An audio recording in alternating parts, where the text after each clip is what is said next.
You've been carrying a weight that no one can see, not just from life, not just from problems, but from being away from yourself. And maybe that is why everything feels heavier than it should. Even the simple things, even the quiet moments.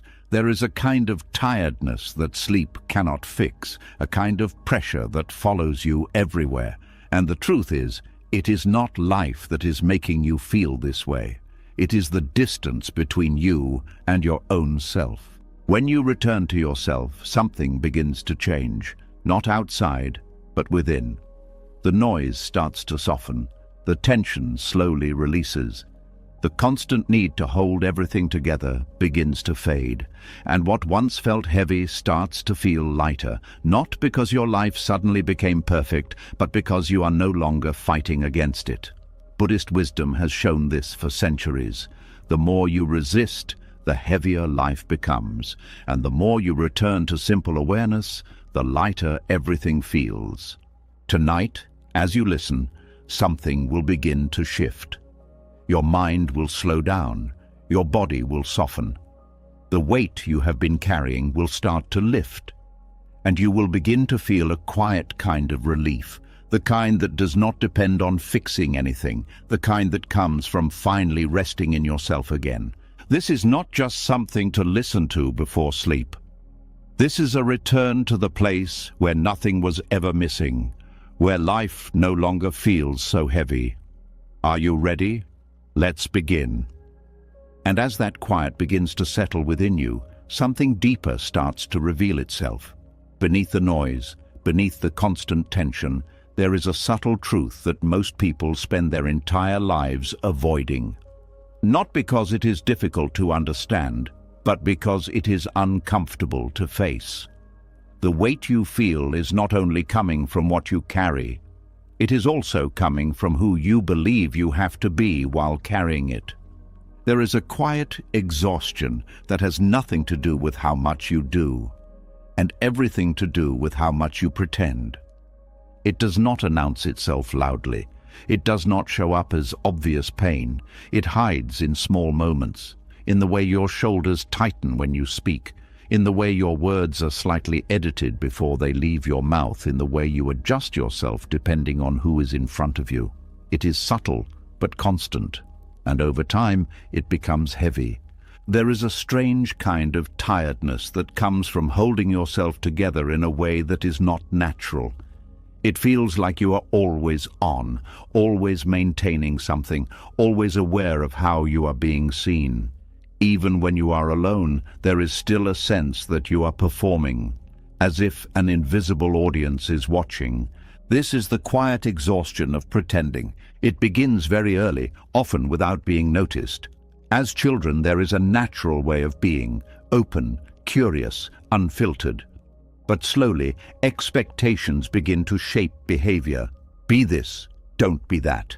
Act like this, hide that part. And over time, a pattern forms. Certain parts of you are allowed, others are pushed away.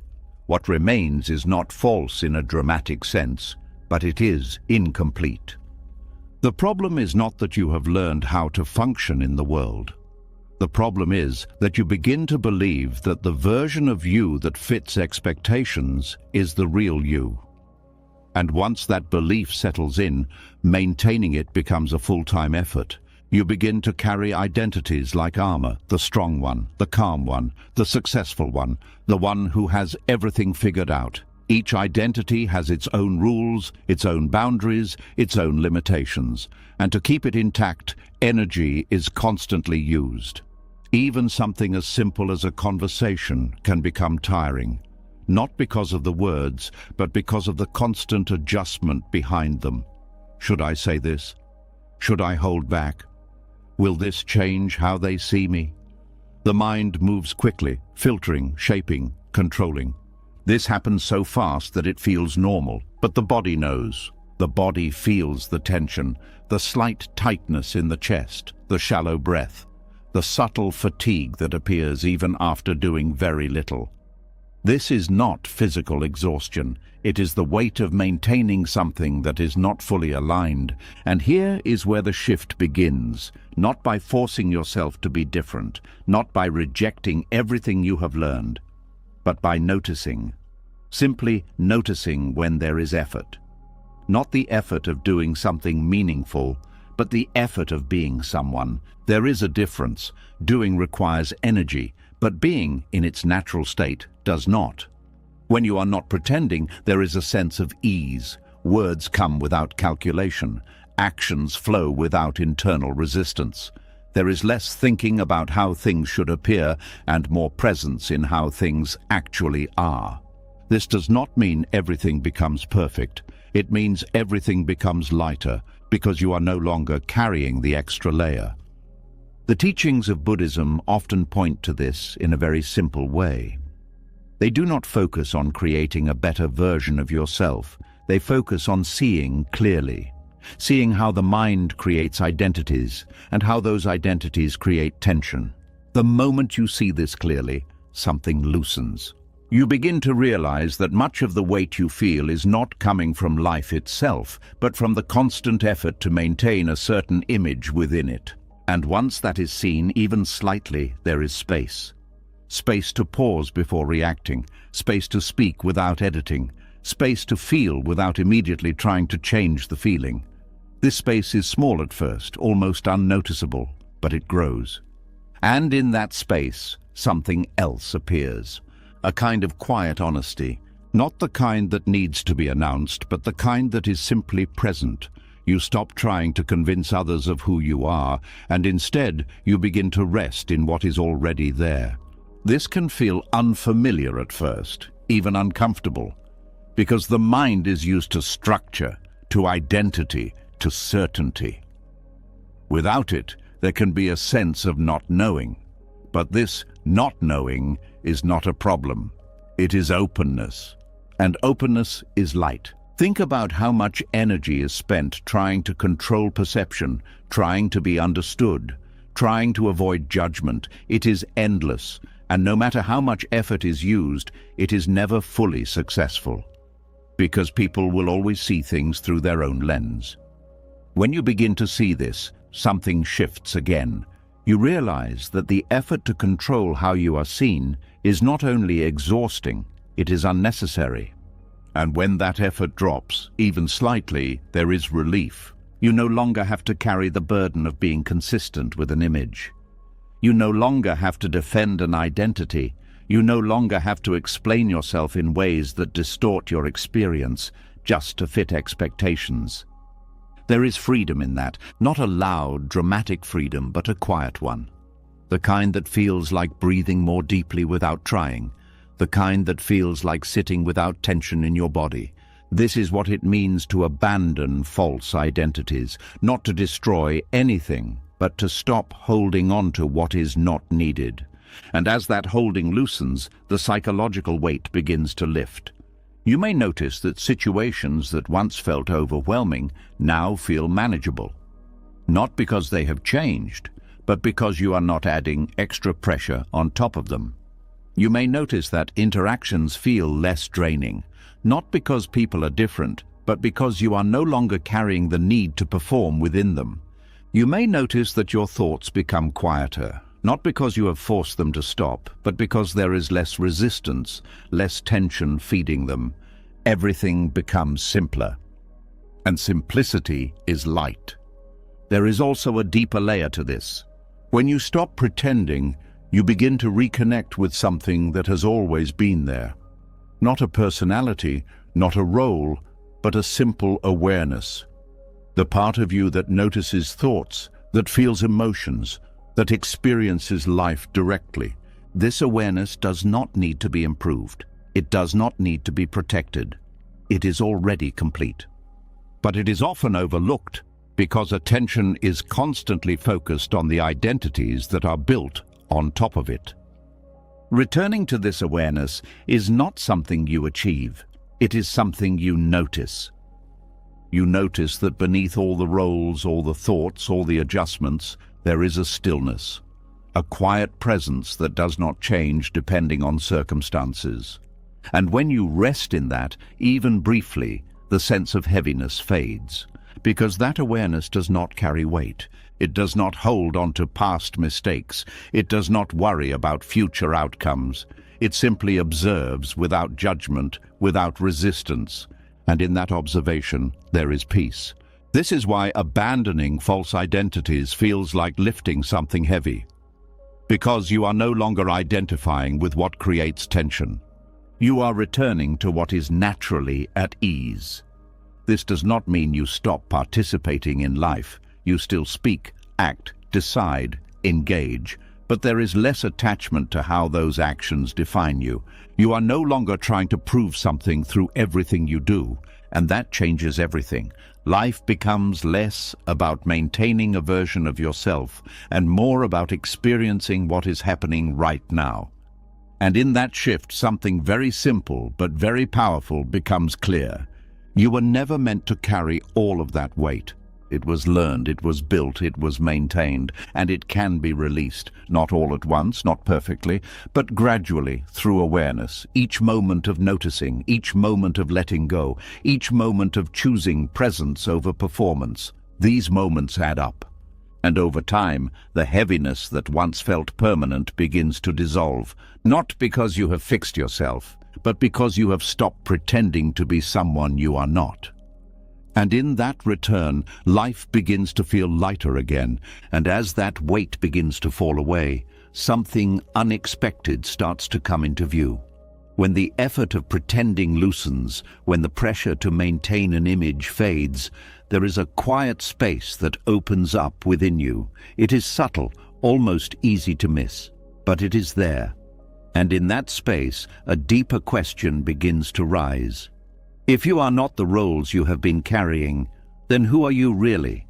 There is something within you that has been here long before any title was given to you, long before any expectation was placed on your shoulders, long before you learned what it means to succeed or fail. It has been quietly present through every stage of your life, watching, experiencing, aware. There is a part of you that has never needed to prove anything, and yet it has been forgotten. There is a strange feeling that begins to surface when you stop holding on to the roles you have been playing. At first, it can feel like emptiness, like something is missing, like you have lost a sense of direction. This happens because so much of identity has been built around labels. Without them, the mind feels uncertain. But this uncertainty is not a problem, it is the doorway.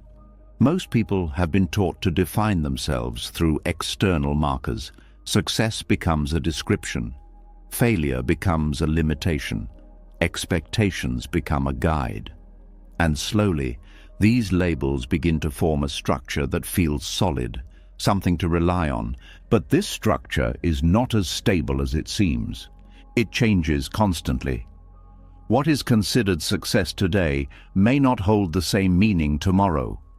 What feels like failure in one moment may later become a lesson. Expectations shift depending on who you are around, and because of this, the identity built on these things is always moving, always adjusting, never fully at rest. This constant movement creates tension. There is always something to maintain, something to protect, something to improve. Even when things are going well, there is a quiet pressure to keep it that way. And when things are not going well, there is a deeper pressure to fix it, to return to a version of yourself that feels more acceptable. But beneath all of this movement, there is something that does not move. It does not depend on success or failure. It does not change based on expectation. It does not need to be improved or protected. It is simply aware. This awareness is not something new. It has always been there. It was there when you were a child, before you knew what it meant to be judged or evaluated. It was there in moments of quiet, in moments of stillness, in moments when you were not thinking about who you were supposed to be. But as life became more complex, attention moved away from this simple awareness and toward the identities that needed to be built and maintained. And slowly, the connection to that original sense of self became less clear.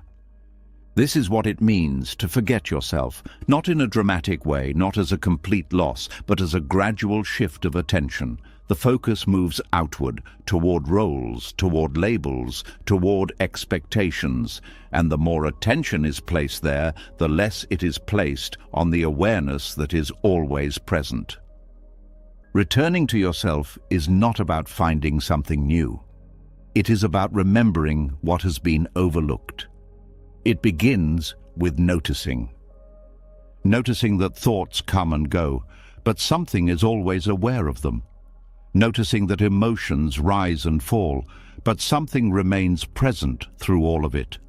Noticing that identities change depending on the situation, but something stays constant. This something is not a concept. It is not an idea. It is the simple experience of being aware.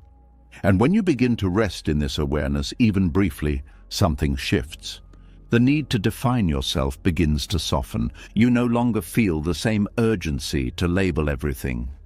You no longer feel the same pressure to fit into a specific identity. There is more space, more openness, more ease. This does not mean you stop participating in life. You still have responsibilities, you still have roles, but they are no longer who you are. They are simply things you move through.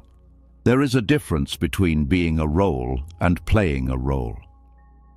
When you are identified with a role, it feels heavy. It feels like something you have to carry at all times. But when you see it as something you are moving through, it becomes lighter. It becomes flexible. You can engage fully without being trapped by it. This is the freedom that comes from remembering the awareness beneath roles. There is also a quiet clarity that begins to appear. When you are not constantly filtering experience through labels, you begin to see things more directly.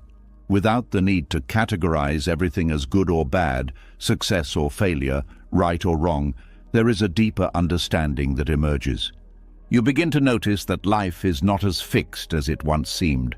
Situations change, people change, you change, and the labels that once felt so important begin to lose their grip.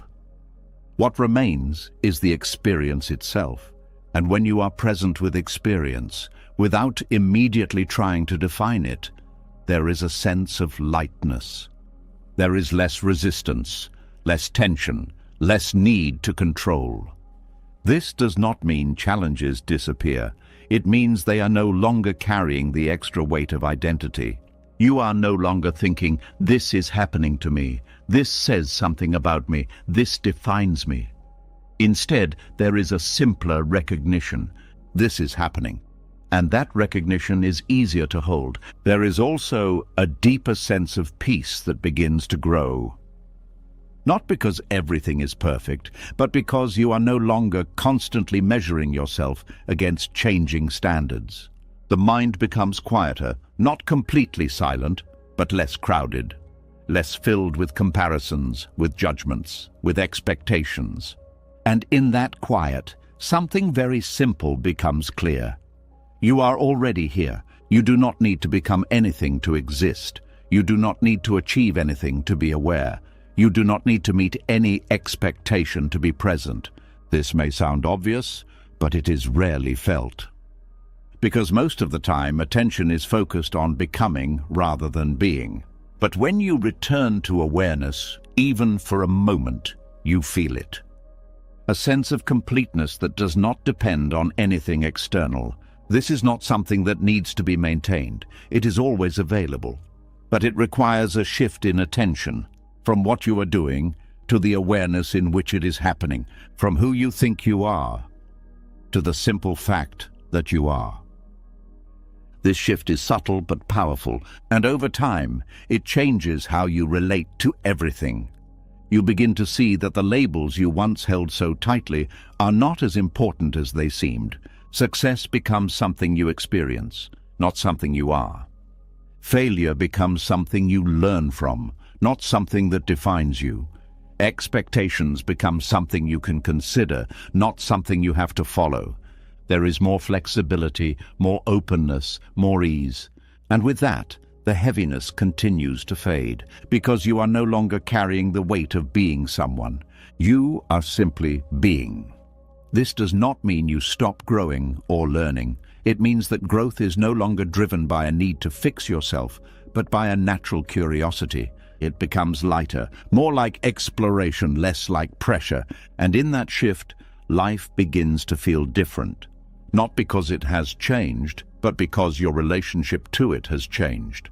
You are no longer moving through it as a fixed identity trying to maintain itself. You are moving through it as awareness, open, present, and free. And that freedom is not something you achieve, it is something you remember. It has always been there, beneath the roles, beneath the labels, beneath the expectations. Quiet, steady, unchanged, waiting to be noticed again. And the moment you notice it, even briefly, you understand something that words can only point to. You understand that what you have been searching for is not somewhere else. It has been here all along, beneath everything, within you. And as that quiet recognition settles in, something else begins to reveal itself. When you stop defining yourself by roles, when you rest in simple awareness, life does not suddenly become perfect. Thoughts still arise, emotions still move, situations still unfold in ways you did not plan. But there is a difference now. You begin to notice not just what is happening, but how you are relating to what is happening. And in that noticing, a deeper truth comes into view. Much of the heaviness you feel is not created by life itself, but by the resistance you hold against it. There is a subtle struggle that runs quietly beneath most experiences. It is not always loud. It does not always show up as obvious frustration. Sometimes it is just a small tightening in the chest, a quiet, "this shouldn't be happening," a silent attempt to push away what is already here. There is a kind of tension that appears the moment reality does not match expectation. A feeling arises that you did not want. A situation unfolds in a way you did not plan. Someone behaves in a way that does not align with how you think they should. And almost instantly, without thinking, resistance begins. It feels natural, it feels automatic, but it creates weight. There is a difference between pain and suffering. Pain is part of life. It is the feeling itself, the disappointment, the sadness, the discomfort. But suffering is what happens when the mind begins to argue with that pain. When it says, "this should not be here, this needs to go away, this is wrong." That argument is resistance. And resistance adds a second layer. The first layer is the experience itself. The second layer is the reaction to the experience. And it is this second layer that often becomes heavier than the first. Think about a simple moment. Something small goes wrong. Maybe a plan changes. Maybe a message is misunderstood. Maybe something does not go the way you expected. The initial feeling may be light, even manageable, but then the mind begins. This always happens. Why is this like this? This shouldn't be happening to me. And suddenly, what was small begins to feel large. This is how suffering grows. Not because life becomes more difficult, but because resistance multiplies the experience. The mind tries to fix, control, escape. It tries to reshape reality into something more comfortable. But in doing so, it creates tension. Because reality, in that moment, is already what it is. Fighting it does not change it. It only adds pressure. Buddhist wisdom points to this very clearly. It does not say that pain should be avoided at all costs. It says that suffering arises when there is clinging, when there is resistance to what is already present. And when you begin to see this, even slightly, something shifts. You start to notice the moment resistance begins. Not after it has already taken over, but right as it starts. A small tightening, a subtle push, a quiet rejection of what is happening. And in that moment, there is a choice. Not a dramatic choice, not a forced decision, but a gentle awareness. You can continue resisting, or you can pause. That pause is powerful, because in that pause, You stop adding the second layer. You allow the experience to be there without immediately trying to change it. This does not mean you like it. It does not mean you approve of it. It simply means you are not fighting it. And that changes the weight of the experience. A feeling that was heavy becomes lighter. Not because it disappears, but because it is no longer being pushed against. There is a strange relief that comes from this. At first, it can feel unfamiliar. The mind may still try to jump in, to analyze, to fix, to control. But when you gently return to simply observing, something softens. You begin to see that the experience itself is not as overwhelming as the resistance to it. This is not about becoming passive. It is not about accepting everything without action. It is about seeing clearly first, before reacting. When you see clearly, your response becomes more natural. Without resistance, actions are not driven by tension. They are not driven by fear or urgency. They arise from a place of clarity, and clarity is light. There is also something deeper that begins to unfold. When resistance drops even slightly, you begin to feel more connected to the present moment. Not because you are forcing yourself to be present, but because there is less pushing away from what is here. Presence is not something you create. It is what remains when resistance is not dominating your attention. And in that presence, there is space. Space to feel without being overwhelmed. Space to think without getting lost. Space to respond without reacting. This space changes everything. You begin to notice that even difficult experiences have a kind of flow. They arise, they move, they pass. But when resistance is added, they seem to get stuck. They linger, they repeat, they feel heavier than they are. Resistance creates the illusion of permanence. It makes a temporary feeling seem endless. But when you allow the experience to move naturally, without holding on to it or pushing it away, you begin to see its true nature. It changes. Everything changes. No feeling stays exactly the same. No situation remains fixed. But resistance makes it feel as though it does. This is why letting go of resistance is not about giving up. It is about allowing life to move. And when life is allowed to move, it feels lighter. There is less friction. There is also a kind of trust that begins to develop. Not a blind trust, not a forced belief, but a quiet understanding that not everything needs to be controlled, that you do not need to fight every moment that feels uncomfortable, that sometimes simply seeing clearly is enough. This trust reduces the constant tension of trying to manage everything. It allows you to rest more deeply in what is happening, and in that rest there is energy. The energy that was once used for resistance becomes available again. You feel less drained, less overwhelmed, more at ease. This does not mean life becomes easy. It means you are no longer making it harder than it needs to be. There is a subtle but powerful shift here.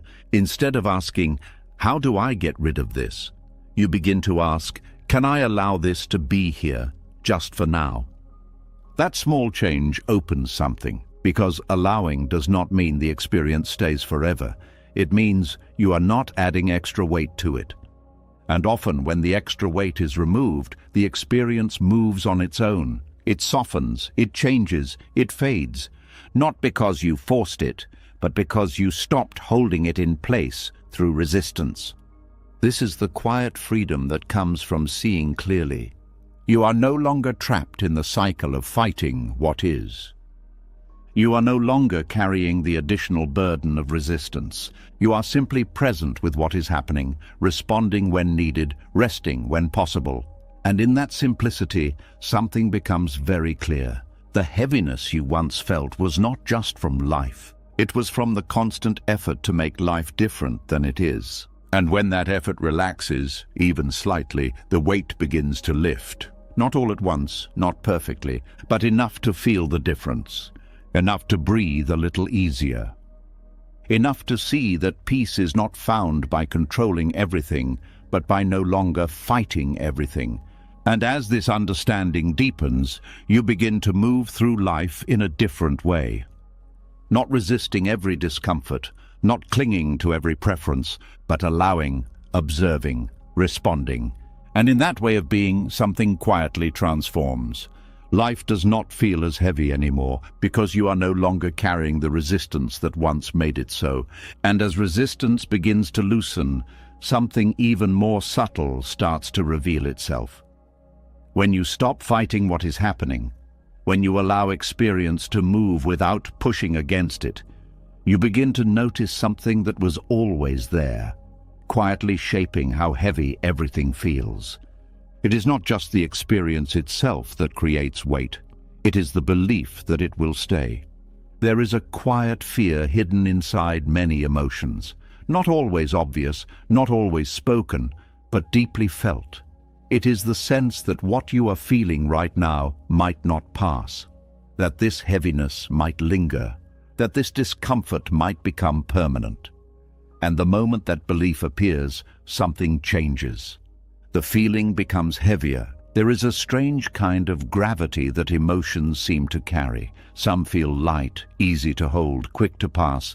Others feel dense, almost physical, as if they are pulling you downward. But this weight is not only coming from the emotion itself, it is coming from the way the mind relates to it. When a feeling is seen as temporary, it moves differently. It is allowed to rise, to exist, and to fade. But when a feeling is believed to be lasting, the mind begins to hold onto it in a different way. It watches it more closely. It analyzes it. It tries to understand why it is there and how long it will stay. And in doing so, it gives it more weight. Think about a simple moment. A wave of sadness appears. At first, it is just a feeling. It moves through the body. It shifts. It breathes. But then a thought comes in. What if this doesn't go away? That one thought changes everything. The sadness is no longer just a passing experience. It becomes something to fear, something to monitor, something to carry carefully as if it might stay longer than expected. This is where emotional gravity begins. The feeling itself has not changed, but the relationship to it has. And that relationship adds weight. Buddhist wisdom often speaks about impermanence, not as an idea to believe, but as something to observe directly. Everything changes. Thoughts change. Sensations change. Emotions change.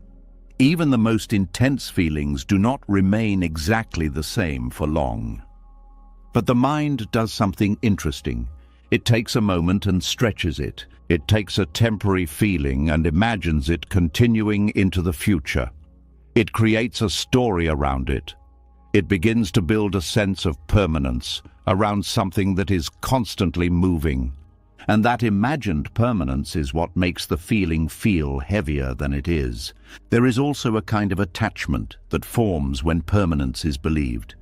The mind begins to identify with the feeling. This is how I am. This is my state. This is something I have to live with. And once that identification forms, the feeling becomes more than just an experience. It becomes part of identity. And identity is heavier because it needs to be carried. It needs to be maintained. It needs to be understood. But when you begin to look more closely, something becomes clear. The feeling is not fixed. Even in its intensity, it is moving. There are small shifts within it. Changes in sensation, changes in intensity, moments where it feels stronger, moments where it softens slightly. It may still be present, but it is not static. This movement is often overlooked because attention is focused on the overall experience rather than the details within it. But when you begin to observe more carefully, you start to see that no feeling is exactly the same from one moment to the next. And this changes how you relate to it. Instead of seeing it as something solid, something fixed, you begin to see it as something fluid. And fluid things are easier to hold. There is less fear when you see movement, less urgency to escape, less need to control. This does not mean the feeling disappears instantly. It means it becomes lighter because you are no longer treating it as permanent. There is also a deeper layer to this. When you believe a feeling will last, the mind begins to prepare for it. It creates tension in anticipation. It braces, it tightens. This anticipation adds another layer of weight. It is not just the feeling you are experiencing, but the imagined continuation of it that you are reacting to. And that imagined future often feels heavier than the present moment itself. But when you return to what is actually here, without projecting it forward, something shifts. You see the feeling as it is now, not as it might be later. And in that clarity there is space. Space for the feeling to move, space for it to change, space for it to pass in its own time. There is a quiet relief in this. Not because the feeling is gone, but because it is no longer being held in a fixed way. You are no longer trying to predict its duration. You are simply allowing it to be what it is in this moment. And that allowance reduces the weight. There is also something important to understand about how the mind remembers emotions. When a feeling is experienced, it leaves a kind of imprint, not the exact feeling, but a memory of it. And when that memory is revisited, it can bring back a version of the original emotion. This creates the illusion that emotions are stacking, that they are accumulating over time. But in reality, each emotional experience is new. It may be similar to previous ones, but it is not the same. What creates the sense of accumulation is the repeated revisiting of the memory. And each time the memory is revisited, the feeling is reactivated. This makes it seem as though the emotion has been continuous, when in fact it has been recreated. Understanding this changes how you relate to emotional weight. You begin to see that what feels like a long-lasting heaviness is often a series of repeated moments, each one being reactivated by thought. And when this is seen clearly, something loosens. You no longer feel as though you are carrying a single, unbroken weight. You begin to see the gaps, the spaces where the feeling is not present, the moments where it softens, the times where it disappears completely, even if briefly. And those gaps matter because they show you that the feeling is not permanent. They show you that it moves, that it changes, that it comes and goes. And this understanding reduces fear, because what is not permanent does not need to be held so tightly. There is also a shift in how you relate to intensity. When a feeling is strong, the mind often reacts with urgency. This is too much. I can't handle this. This needs to stop. But when you understand that intensity does not mean permanence, the reaction changes. You begin to see that even intense feelings rise and fall. They may feel overwhelming in the moment, but they do not stay at that level. They peak and then they move. And when you allow that movement without resisting or trying to fix it immediately, the experience becomes more manageable. Not because it is less intense, but because it is not being held as something that will last forever. This is the quiet shift from emotional gravity to emotional flow, from heaviness to movement, from permanence to impermanence. And in that shift, something very simple becomes clear. Feelings are not the problem. The belief that they will stay is what makes them feel heavy. When that belief softens, even slightly, the experience changes. There is more space, more ease, more ability to be with what is happening without feeling overwhelmed by it. And this does not require effort. It requires noticing how the mind turns moments into permanence, noticing how it holds on to feelings as if they are fixed, noticing how that holding creates weight, and gently, without force, allowing that holding to relax. Each time it relaxes, even a little, the weight lifts. Not completely, not instantly, but enough to feel the difference, enough to breathe more freely, enough to see that what once felt heavy is not as solid as it seemed. And over time, as this understanding deepens, your relationship to emotions changes. You are no longer afraid of them in the same way. You are no longer trying to escape them immediately. You are simply allowing them to move. And in that allowing, something very quiet but very powerful begins to unfold. Life feels lighter, not because emotions are gone, but because they are no longer being treated as permanent. They are seen for what they are: passing, changing, moving. And when you see that clearly, the gravity they once held begins to disappear, leaving behind something much simpler, something much lighter, something that was always there, beneath the weight. A sense of ease that does not come from controlling feelings, but from understanding their nature.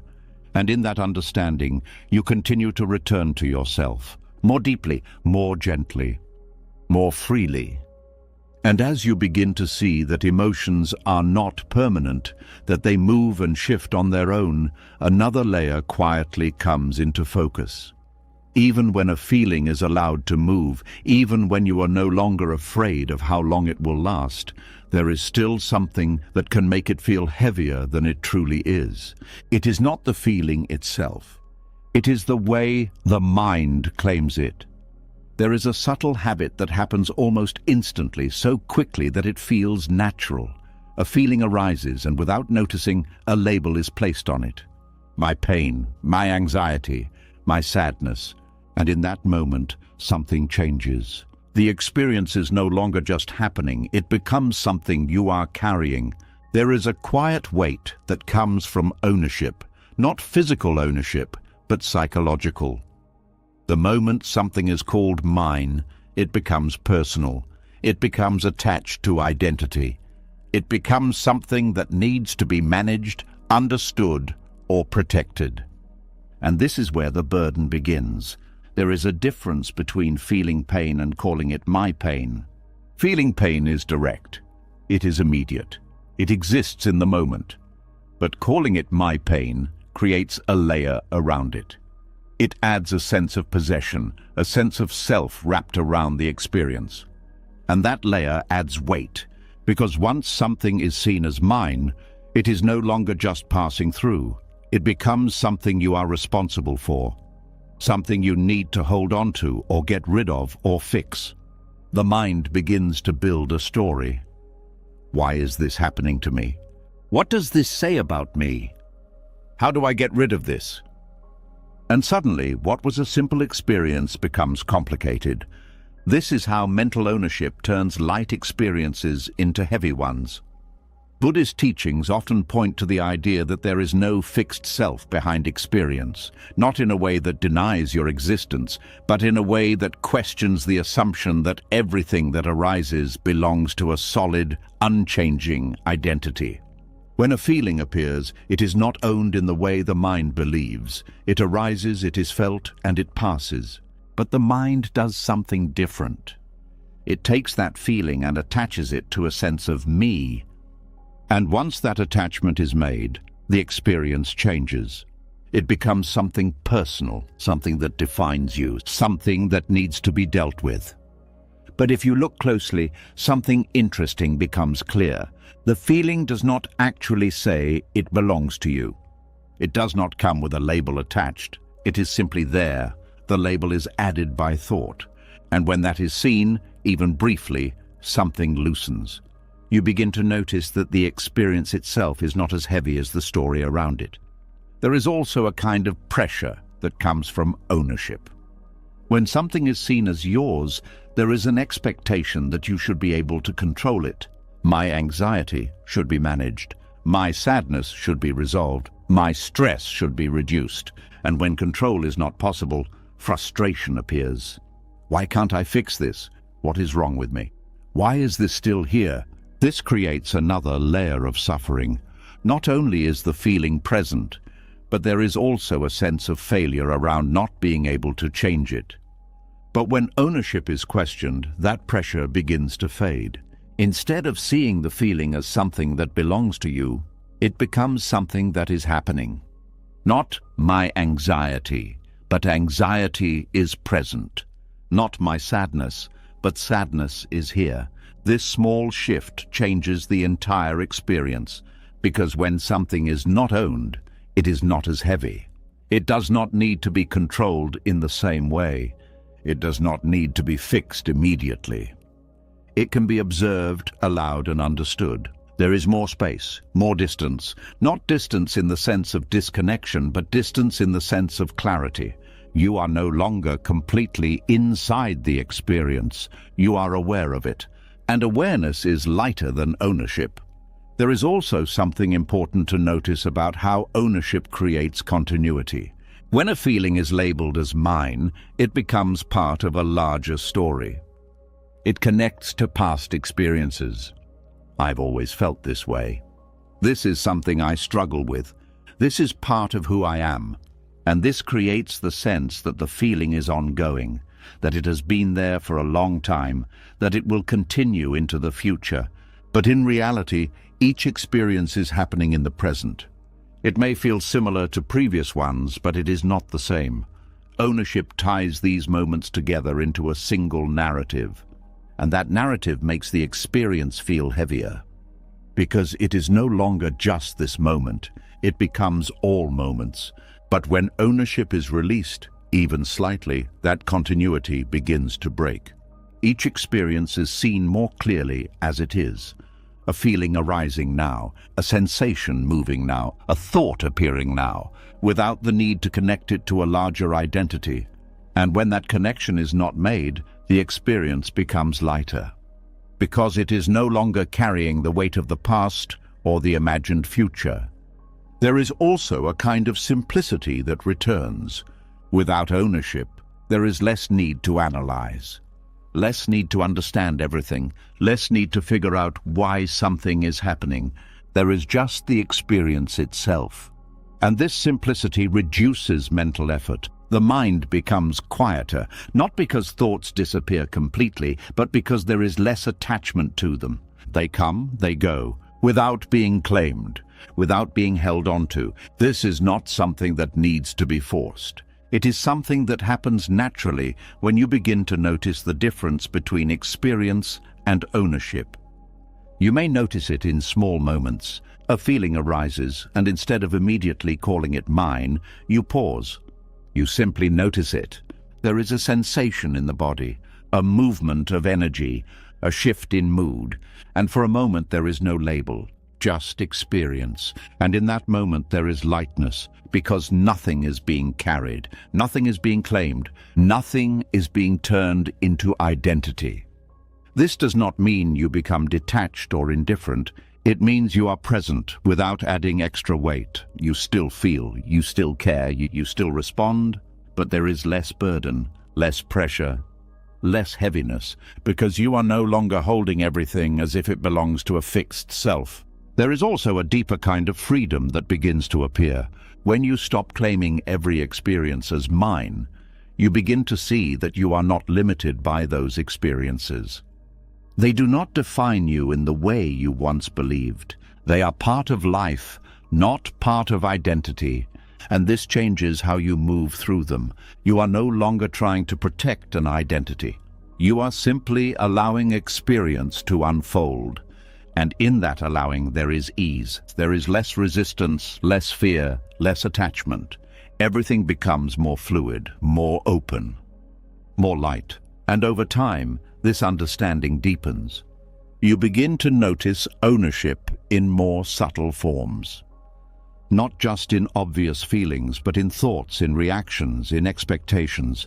My opinion, my belief, my situation. And each time you notice it, there is an opportunity to soften, to step back, to see the experience without immediately claiming it. This is not about losing yourself, it is about seeing more clearly. Seeing that what you thought was you is often a collection of experiences being held too tightly. And when that grip loosens, something remains. Something that does not need to be defined. Something that does not need to be protected. Something that is simply aware. And in that awareness, there is no burden. Because awareness does not own. It does not hold. It does not carry. It simply observes. And in that observation, everything becomes lighter, not because experiences disappear, but because they are no longer being turned into something they are not. They are no longer being made personal. They are simply happening. And when they are allowed to be just that, without ownership, without attachment, without the added weight of identity, something very simple becomes clear. The heaviness was never in the experience itself. It was in the way it was being held, and when the holding softens even slightly, the burden begins to lift, quietly, naturally, without effort. And as this continues, you find yourself returning even more deeply to that place within you that does not need to claim anything, that does not need to carry anything, and that simply is. And in that place, life feels lighter, because nothing is being held as mine. Everything is simply passing through, and you are no longer weighed down by what was never yours to carry. And as the grip of ownership begins to loosen, something even quieter starts to appear. When you stop calling every feeling mine, when you stop holding every experience as part of your identity, there is a small space that opens up. It may feel unfamiliar at first, almost like stepping back from something you were deeply inside of. In that space, you begin to notice something you may have overlooked for a long time. You are not the thoughts that pass through your mind. There is a strange moment when you first see this clearly. A thought appears, just like it always has. But instead of being pulled into it, instead of following it automatically, there is a pause. And in that pause, you notice something simple but powerful. You are aware of the thought, and that changes everything. There is a quiet kind of relief that comes when you realize that not every thought needs to be followed. Not every thought needs to be believed. Not every thought needs to define how you feel. Most of the time, thoughts move quickly. One leads to another, and before you notice, you are deep inside a chain of thinking. It feels like you are inside the thought, as if it has pulled you into its world. You are no longer just experiencing it. You are living inside it. This is what it means to be consumed. And when you are consumed, there is very little space. Everything feels immediate. Everything feels real.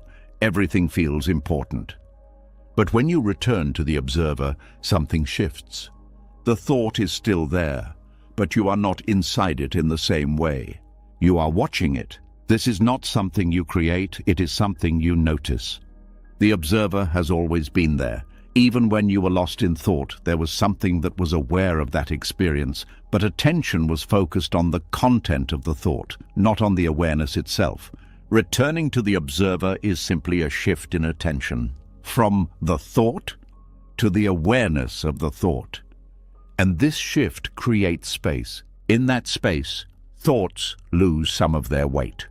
Not because they disappear, but because they are no longer being held so tightly.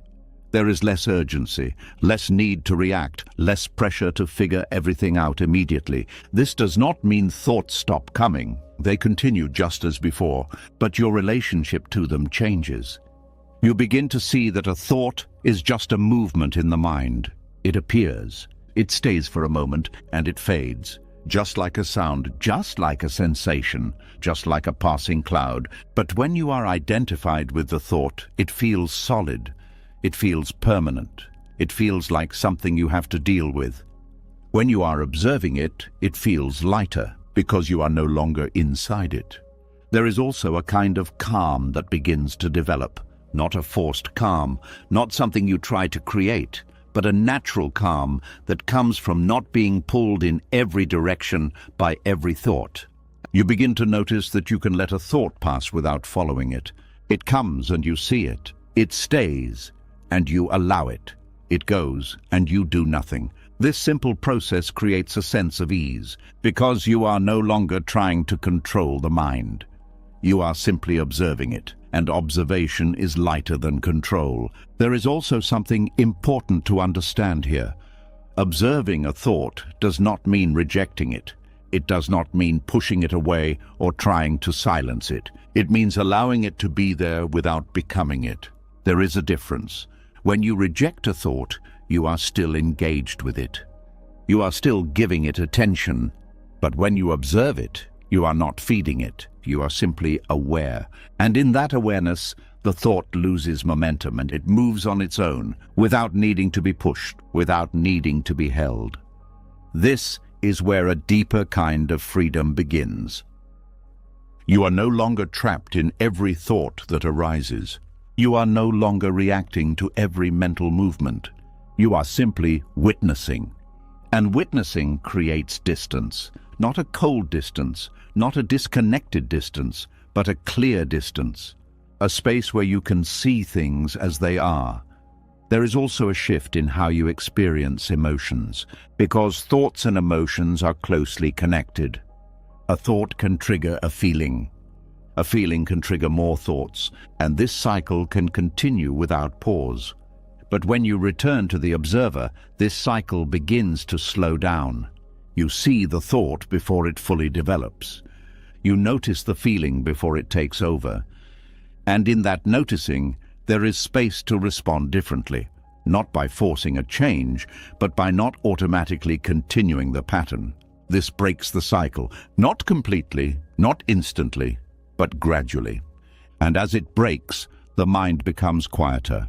Not silent, but less crowded, less reactive, more at ease. There is also a deeper recognition that begins to form.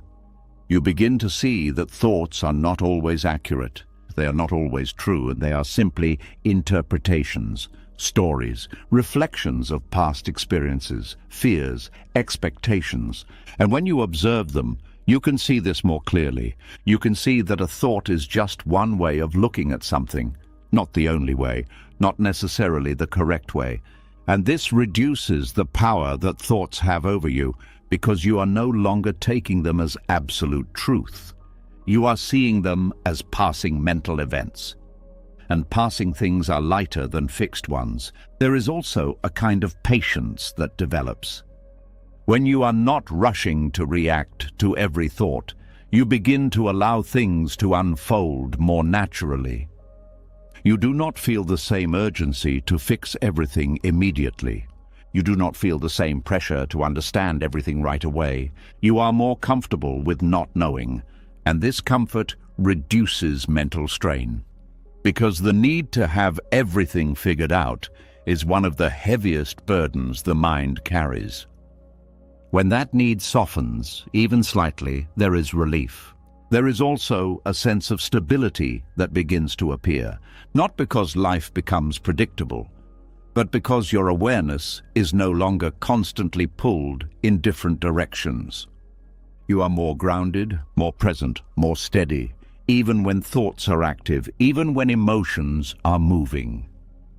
There is something within you that remains still, and that stillness is the observer. It does not change with every thought. It does not rise and fall with every feeling.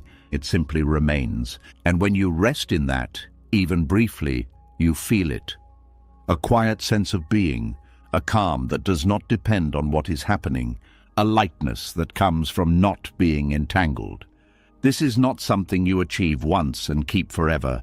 It is something you return to again and again. Each time you notice that you have been pulled into thought, you gently return. Not with frustration, not with judgment, but with simple awareness. Oh, I was lost in thought. And in that noticing, you are already back. There is no effort required, just recognition. And each time you return, the connection becomes clearer. The observer becomes more familiar. The space becomes more natural. And over time, this changes how you experience life. You are still thinking, you are still feeling, you are still living, but there is less heaviness because you are no longer carrying every thought as if it defines you. You are no longer being pulled by every mental movement. You are simply observing, allowing, being. And in that way of being, something very simple becomes clear. You are not the noise, you are the space in which the noise appears, and that space is quiet, open, light, always here, waiting to be noticed. And the more you return to it, the less life feels overwhelming, because you are no longer lost in everything that passes through your mind. You are resting in what remains, and in that resting, there is peace. A peace that does not come from controlling thoughts, but from no longer being controlled by them. A peace that does not need to be created, but simply recognized. And as this recognition deepens, you find yourself returning more often, more easily, more naturally. Until one day, without trying, you realize something has changed. The thoughts are still there, but they no longer carry the same weight, because you are no longer inside them. You are watching them. And in that watching, life becomes lighter, quieter, more clear. And you continue to return gently and naturally back to the observer, back to yourself.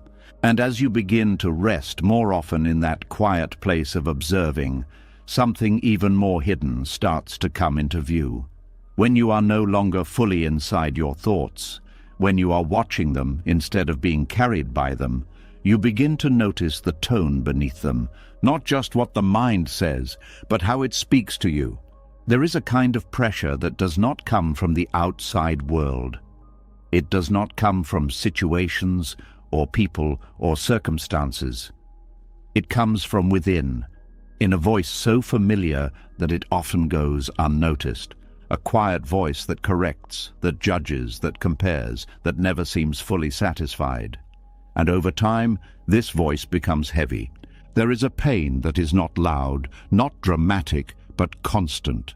It shows up in small moments, in the way you speak to yourself after a mistake, in the way you replay something you said and wish you had said it differently, in the way you measure yourself against an invisible standard and feel like you fall short. It is subtle, but it accumulates.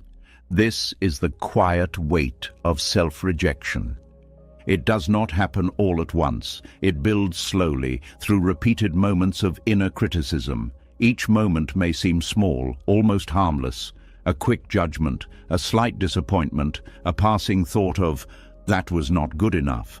But these moments do not disappear completely. They leave a trace.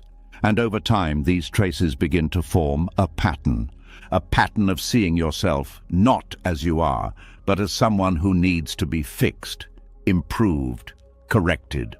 There is a kind of violence in this, not physical, not visible, but real, because each moment of rejection is a moment of separation, a moment where you turn away from yourself instead of toward yourself, and that turning away creates tension. You begin to feel as though you are not on your own side, as though there is something within you that is constantly watching, evaluating, waiting for you to do something wrong. This creates a kind of inner division, one part of you that is experiencing life and another part that is judging that experience. And this division is exhausting, because it never fully rests. Even in quiet moments, the voice can still be there, subtle but present. "You could have done better. That was not enough. You should be further along by now." These thoughts may seem normal, even helpful at times. They can push you to improve, to grow, to avoid repeating mistakes. But when they become constant, when they become the default way you relate to yourself, they begin to create weight.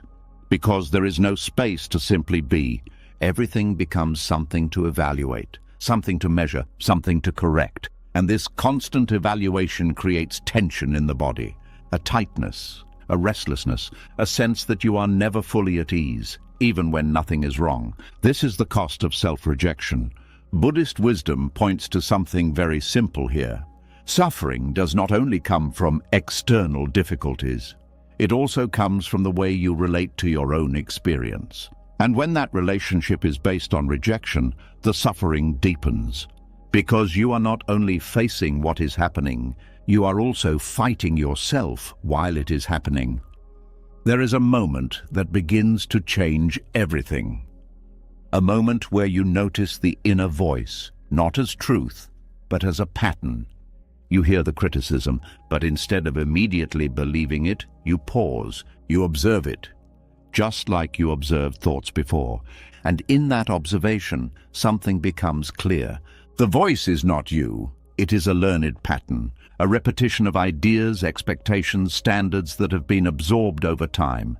It may sound familiar, it may feel convincing, but it is not your essence. It is something that has been built. And what has been built can be seen, and what can be seen can begin to loosen. There is a quiet shift that happens when you stop identifying with that voice. It does not disappear immediately.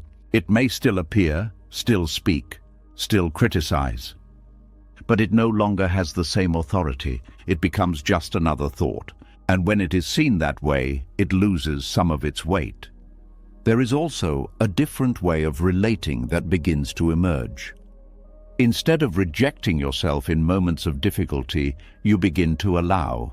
Not in a passive way, not by ignoring what needs to be improved, but by removing the harshness.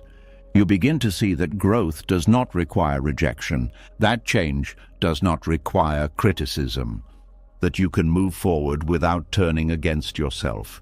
This changes the internal environment. It becomes less hostile, less tense, more open, and in that openness there is space for something new, a kind of quiet support, not loud encouragement, not forced positivity, but a simple presence that does not attack. That allows mistakes without turning them into identity. That sees imperfections without making them personal failures. This presence is gentle, and that gentleness reduces weight, because you are no longer carrying the pressure of being perfect. You are no longer fighting against your own experience. You are simply moving through it. There is also a deeper understanding that begins to form. You begin to see that much of what you criticize in yourself is based on comparison. Comparison to others, comparison to an ideal, comparison to a version of yourself that exists only in thought. And these comparisons create distance. Distance between where you are and where you think you should be. And that distance feels heavy.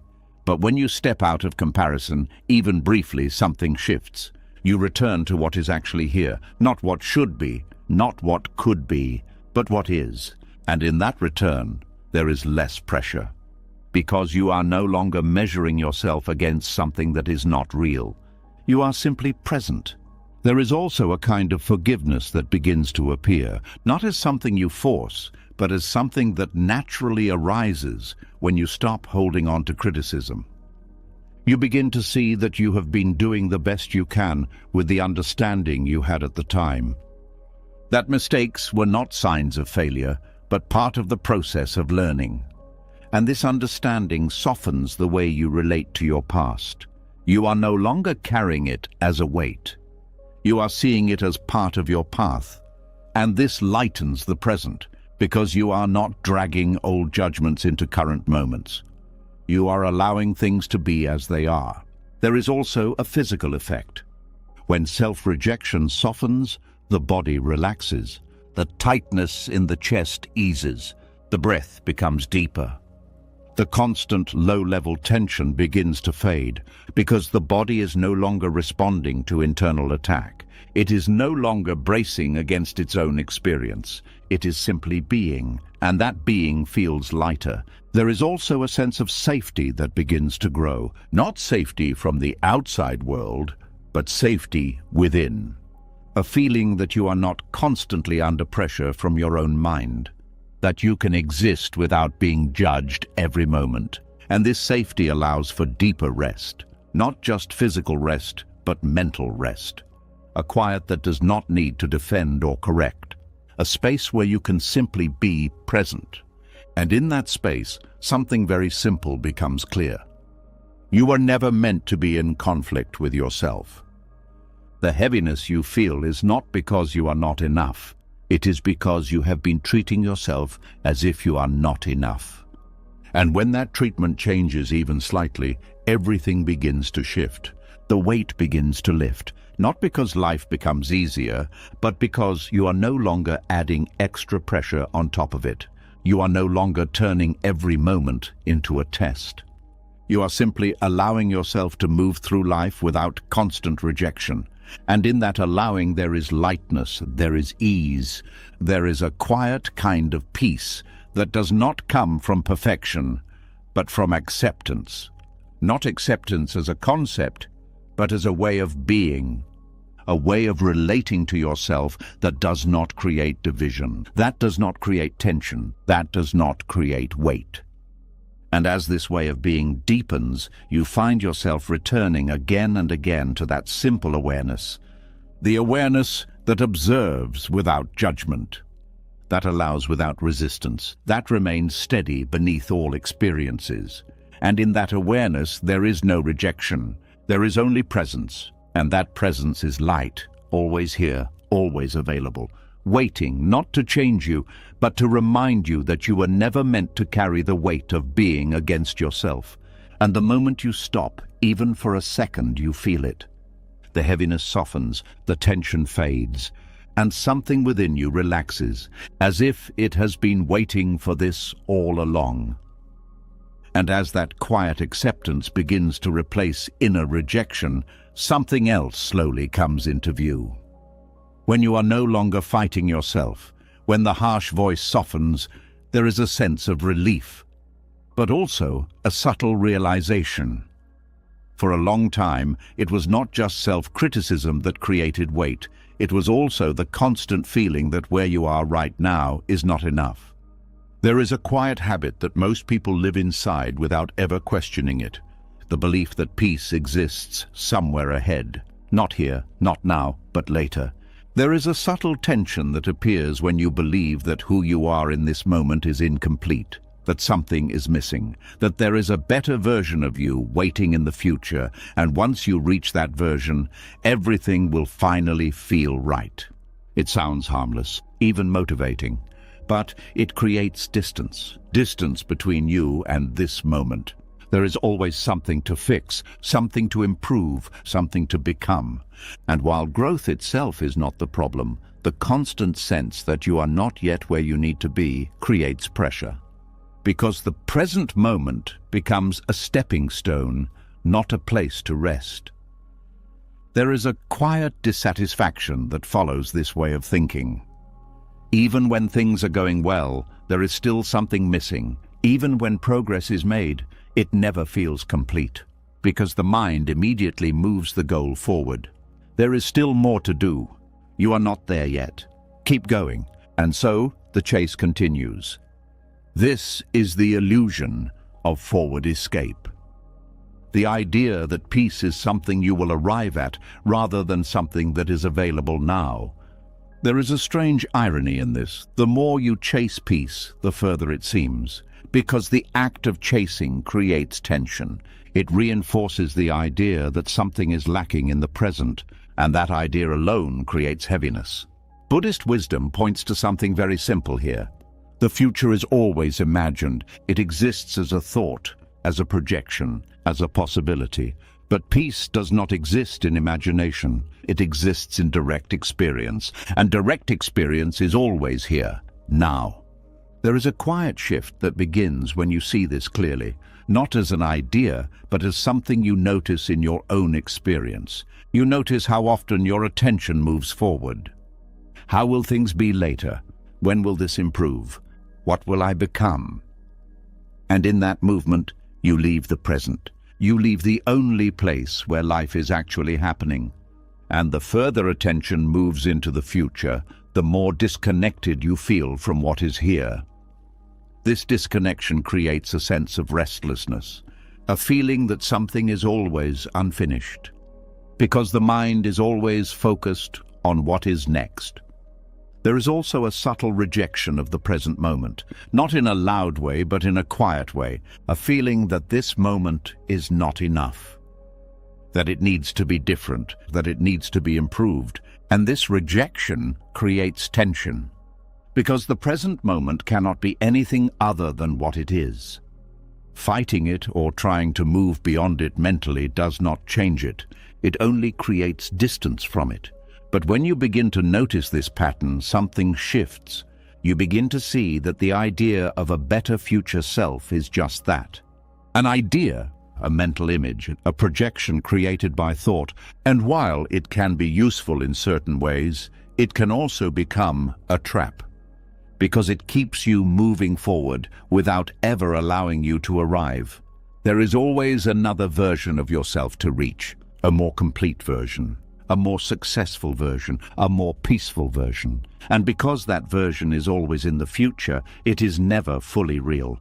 It is always just out of reach. This creates a loop. You move forward, but you never feel settled. You improve, but you never feel complete. You grow, but you never feel at rest, because rest is always postponed. There is also something else that happens. When you are constantly focused on becoming, you begin to overlook being. You overlook the simple experience of this moment, the breath, the sensations in your body, the quiet presence that is always here. These things are not dramatic, they are not exciting, but they are real. And when attention returns to them, there is a different kind of peace. A peace that does not depend on becoming something else. A peace that is already here. This does not mean you stop growing. It does not mean you abandon goals or stop improving your life. It means that growth is no longer driven by a sense of lack. It becomes something natural.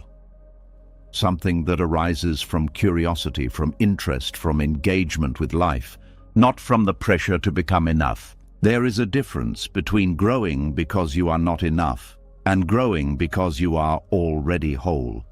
One creates tension, the other creates flow. When you grow from a place of lack, every step feels heavy because it is tied to identity. It is tied to proving something. But when you grow from a place of presence, every step feels lighter. Because it is not about becoming someone else, it is about expressing what is already here. There is also a quiet relief that comes from letting go of the need to arrive, the need to reach a final state, the need to become complete, because you begin to see that life is not a destination. It is a continuous unfolding. There is no final version of you that you need to reach in order to be at peace. Peace is not at the end. It is in the way you relate to each moment. And when you stop postponing it, you begin to feel it, not as something dramatic, but as a subtle ease, a quiet sense of enoughness, right here, right now. There is also a change in how you experience time. When you are always focused on the future, time feels fast. It feels like something you are chasing, something that is slipping away. But when you return to the present, time feels different. It slows down, not in a literal sense, but in how it is experienced. There is more space in each moment, more depth, more clarity. And in that space there is less urgency, less pressure, less need to rush. Because you are no longer trying to get somewhere else, you are here, fully. There is also a deeper kind of trust that begins to develop. Not a blind trust that everything will go perfectly, but a quiet understanding that you do not need to control every step of your path. That life unfolds on its own. That growth happens naturally when you are present. That becoming does not need to be forced. And this trust reduces the constant tension of trying to manage everything. It allows you to move forward without carrying the weight of expectation.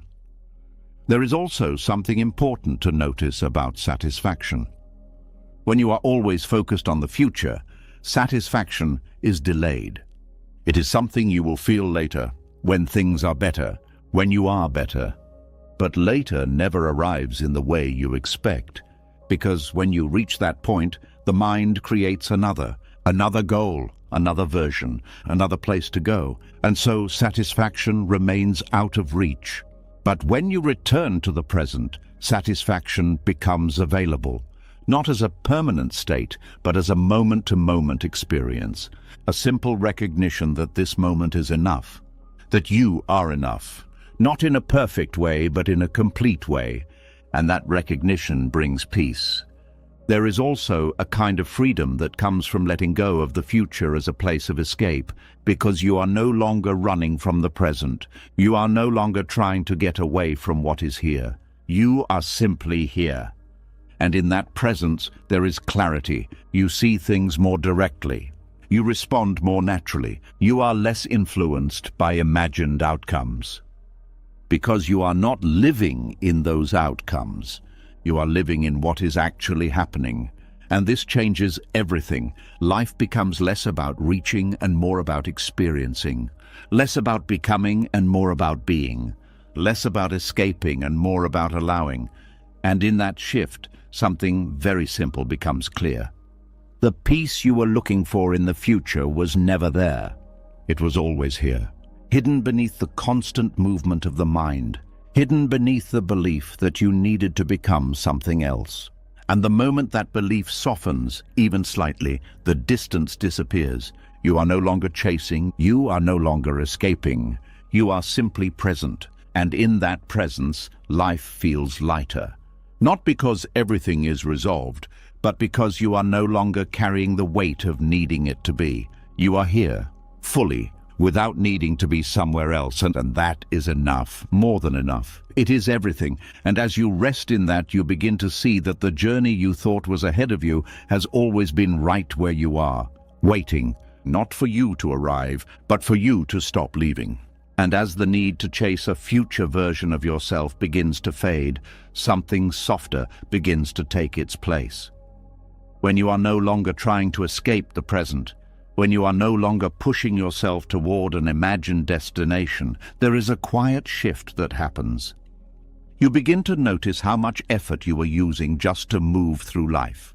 Not the effort of doing something meaningful, but the effort of forcing everything, forcing decisions, forcing clarity, forcing yourself to feel a certain way, forcing life to follow a direction you have already planned in your mind. And when that forcing begins to loosen, something unexpected appears. Things begin to move more naturally.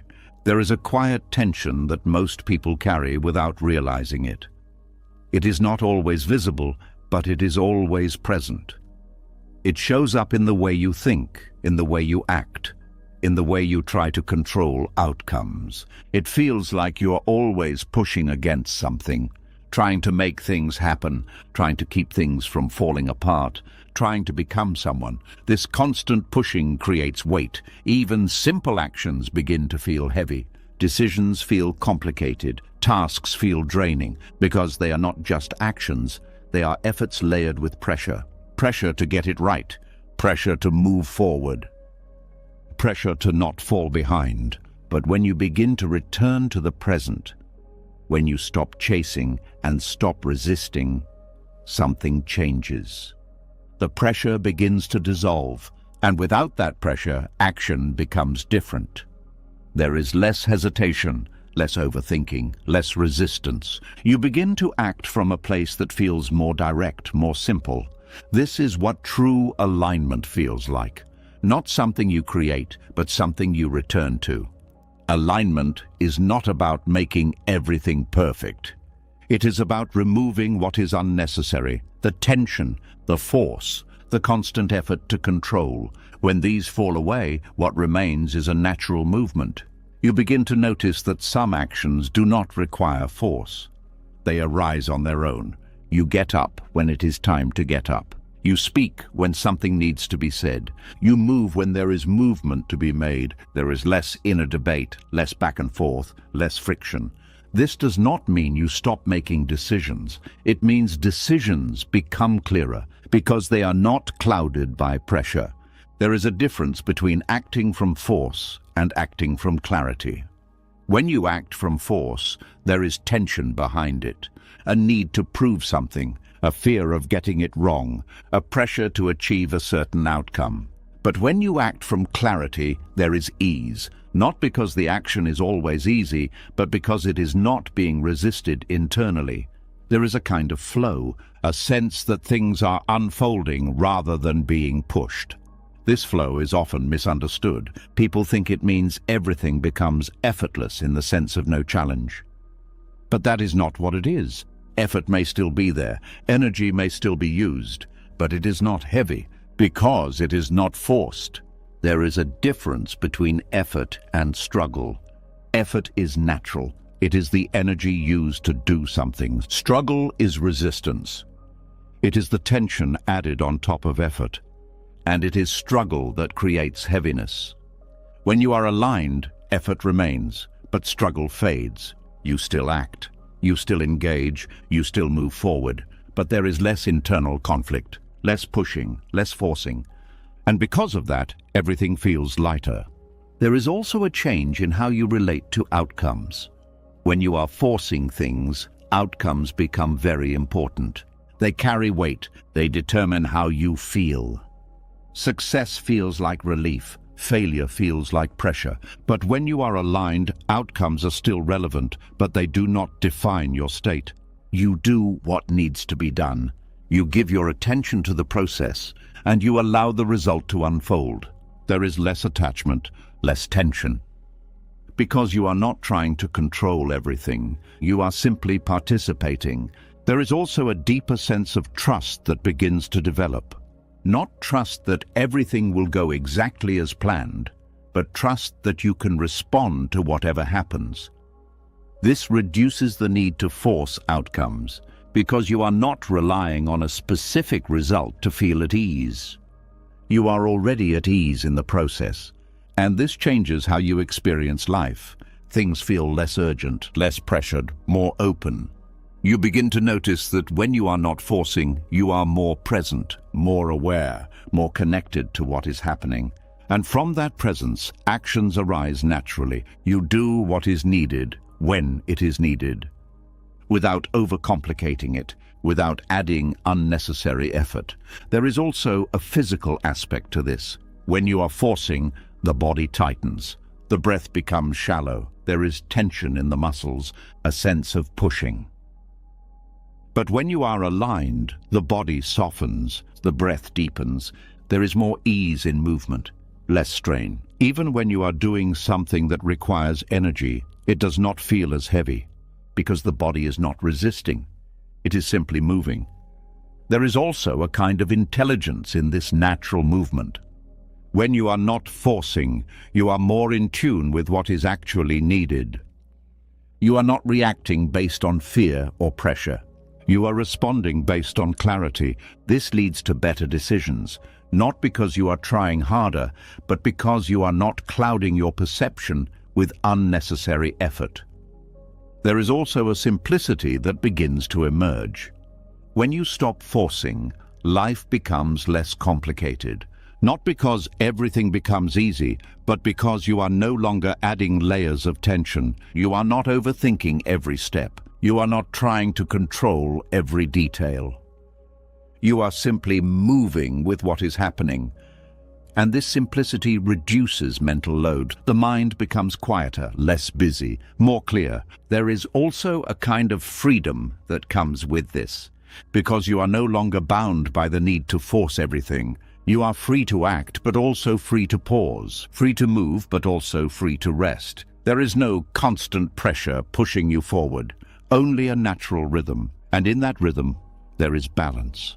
You begin to trust that not everything needs to be done right now, that not everything needs to be solved immediately, that things can unfold in their own time. And this trust reduces urgency, reduces pressure, reduces weight. There is also a deeper understanding that begins to form. You begin to see that much of what you thought required force was actually being complicated by resistance. When resistance drops, the path becomes clearer, not because the situation changes, but because your relationship to it changes. You are no longer fighting against what is happening. You are moving with it, and this movement feels lighter, more fluid, more natural. There is also a shift in how you experience yourself. You are no longer trying to be a certain way. You are simply being. Actions arise from that being, not from a need to prove something, not from a fear of being something else, but from a natural expression of what is present. And this expression feels authentic. It feels real, because it is not forced. There is also a kind of quiet satisfaction that comes with this. Not the satisfaction of achieving something, but the satisfaction of moving through life without unnecessary strain, of doing what needs to be done without carrying extra weight, of being present without trying to control everything. And this satisfaction is steady. It does not depend on outcomes. It does not fluctuate with success or failure. It is simply there, because it comes from alignment. And as this alignment deepens, something very simple becomes clear. Life does not need to be forced. It can be lived, fully, naturally, without the constant pressure to make everything happen a certain way. And when you stop forcing, you begin to see that much of what you were trying to create was already available. Clarity, ease, flow. They were not things you had to build. They were things that appear when resistance and pressure fall away. And in that appearance, life feels lighter. Not because you are doing less, but because you are no longer adding unnecessary effort to everything you do. You are simply moving, acting, responding, being. And in that state, something shifts. The weight you once carried begins to disappear. Not all at once, but steadily, naturally, as you continue to return to that place within you where action does not come from force, but from alignment. And in that place, life flows, quietly, effortlessly, as it was always meant to. And as life begins to flow with less force, as actions start to arise more naturally without constant pressure, another layer quietly reveals itself. Even when you stop pushing, even when you begin to move with more ease, there can still be a subtle tension beneath it all. A tension that is not always obvious, but always present. The need to control. There is a quiet tightening that happens when things feel uncertain. It does not always show up as panic or fear. Sometimes it is just a small urge to adjust, to fix, to manage, to make sure everything stays within a certain direction, and over time this urge becomes exhausting. There is a kind of fatigue that does not come from doing too much, but from trying to control too much. It is not the action itself that drains you, but the constant need to make sure everything goes a certain way. There is a pressure that builds when you believe that things must be handled perfectly, that outcomes must be managed, that nothing should fall out of place. And this belief creates a constant state of tension, because life does not move in straight lines. It changes, it shifts. It unfolds in ways that cannot always be predicted. And when you try to control something that is constantly changing, the effort never ends. There is always something to monitor, something to adjust, and something to worry about, and this creates a continuous drain. The mind becomes busy, not just with thinking, but with managing, planning ahead, replaying the past, trying to prepare for every possible outcome. And even when nothing is happening, the mind is still working, still trying to stay ahead, still trying to keep everything under control. This is the hidden tension of control. It feels like responsibility, it feels like awareness, but beneath it there is strain, because control is not stable. It requires constant effort. There is also a fear that sits quietly underneath the need for control. The fear of things going wrong, the fear of uncertainty, the fear of not being able to handle what comes next. And to avoid that fear, the mind tries to stay in charge. It tries to predict, to plan, to prevent. But this creates another layer of pressure, because no matter how much you plan, there are always things you cannot control. And when those things happen, the mind tightens even more, trying harder, pushing more, adding more effort. This is where fatigue deepens, not from life itself, but from the constant attempt to manage it. There is a moment that begins to change everything, a moment where you notice the effort. Not the action, but the strain behind it, the subtle tension in your body, the tightness in your thoughts, the feeling that you are holding something together. And in that noticing, something shifts. You begin to question, do I really need to control this? Not in a careless way, not by ignoring what matters, but by seeing clearly what is actually within your influence and what is not.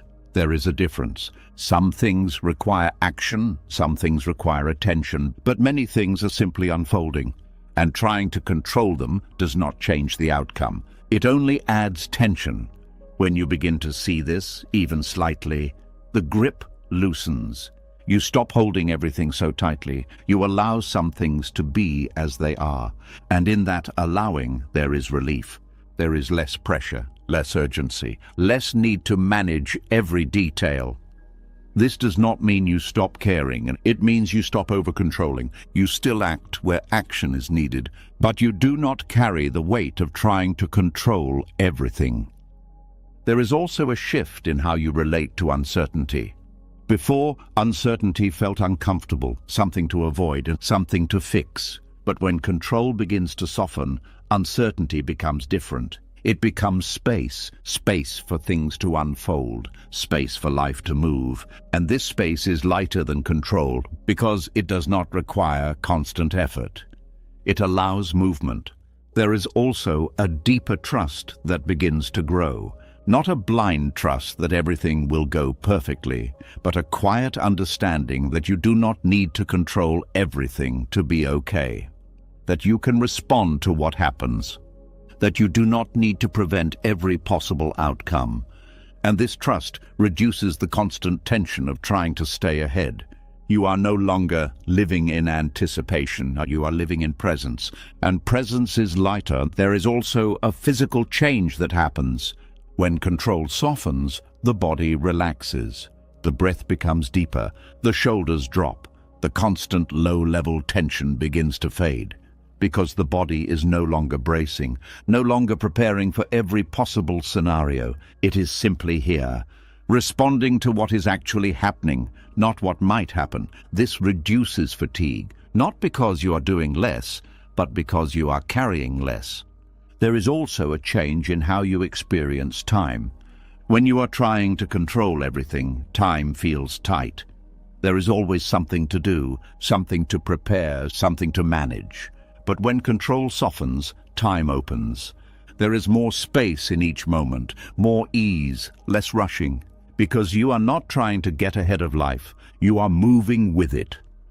There is also a kind of clarity that appears. When you are not overwhelmed by the need to control, you can see things more clearly. You can respond more directly, without overthinking, without adding unnecessary layers. And this clarity leads to better action. Not forced action, but natural action. The kind that arises from understanding rather than pressure. There is also a quiet freedom in letting go of control. Because you are no longer bound by the need to manage everything. You are free to act when needed, free to pause when needed, free to allow things to unfold. This freedom is not chaotic, it is balanced. It comes from understanding the difference between what you can influence and what you cannot. And staying with that understanding, there is also a deeper realization that begins to form. Much of the control you try to hold is not actually necessary. Life has its own movement, its own rhythm. And when you stop interfering with it constantly, you begin to see that things still happen, things still unfold, not always as planned, but often in ways that are workable. And this reduces the need to control, because you see that control was not the source of stability. It was the source of tension. There is also a shift in how you experience yourself. You are no longer the one who has to manage everything. You are simply part of the process. Participating, responding, allowing, and this reduces the pressure of identity. You are no longer defined by how well you control things. You are simply present with what is happening. And that presence is lighter. There is also a kind of quiet peace that comes with this. Not because everything is under control, but because you are no longer trying to make it so.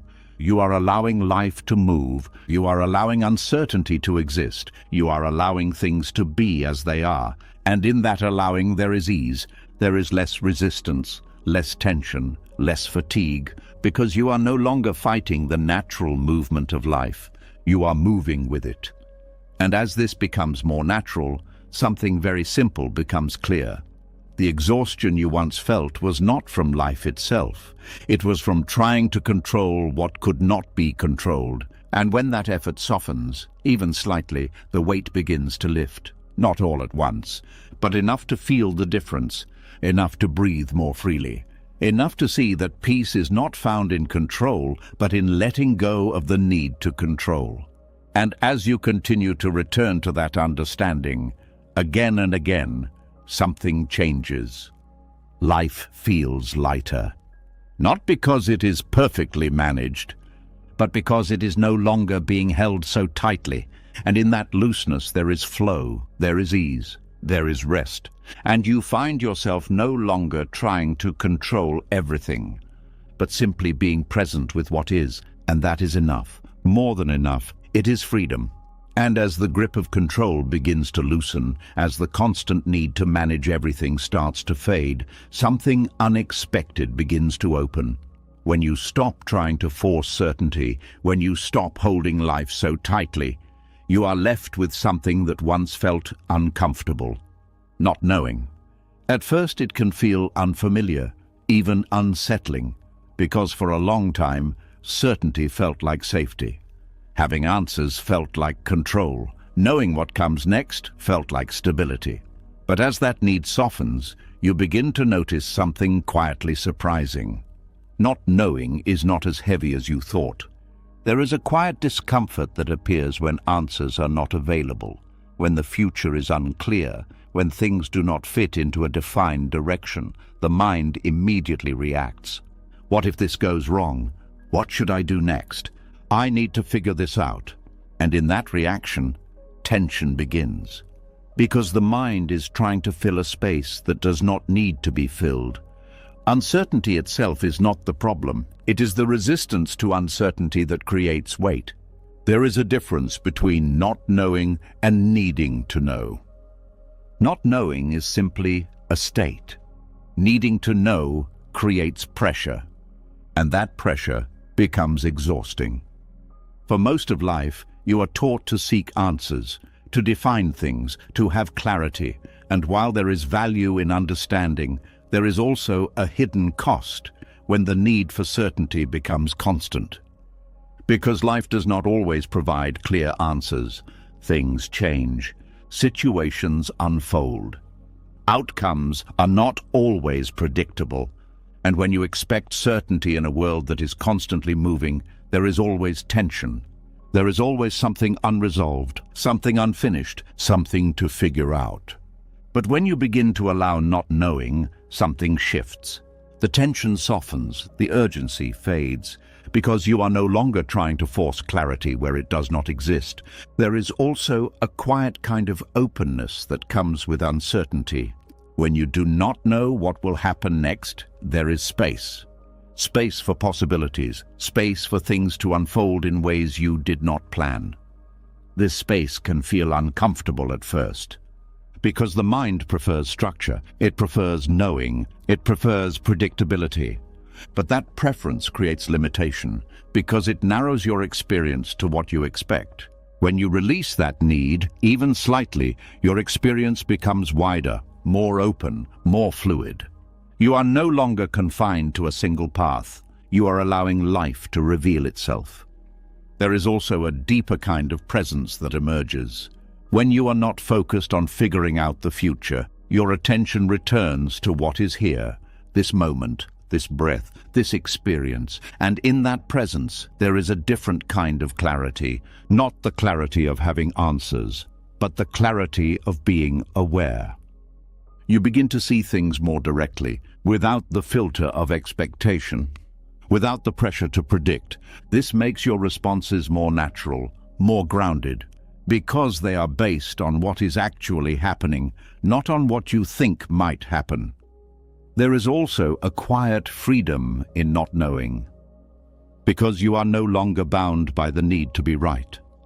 You are no longer carrying the pressure of having everything figured out. You are simply exploring, learning, moving through life without the constant need to define it. This freedom is light, because it removes a large burden, the burden of certainty. There is also a shift in how you experience mistakes. When you believe you need to know everything, mistakes feel heavy. They feel like failures, signs that you were wrong. But when you allow not knowing, mistakes become different. They become part of the process, part of learning, part of movement. They are no longer something to avoid at all costs.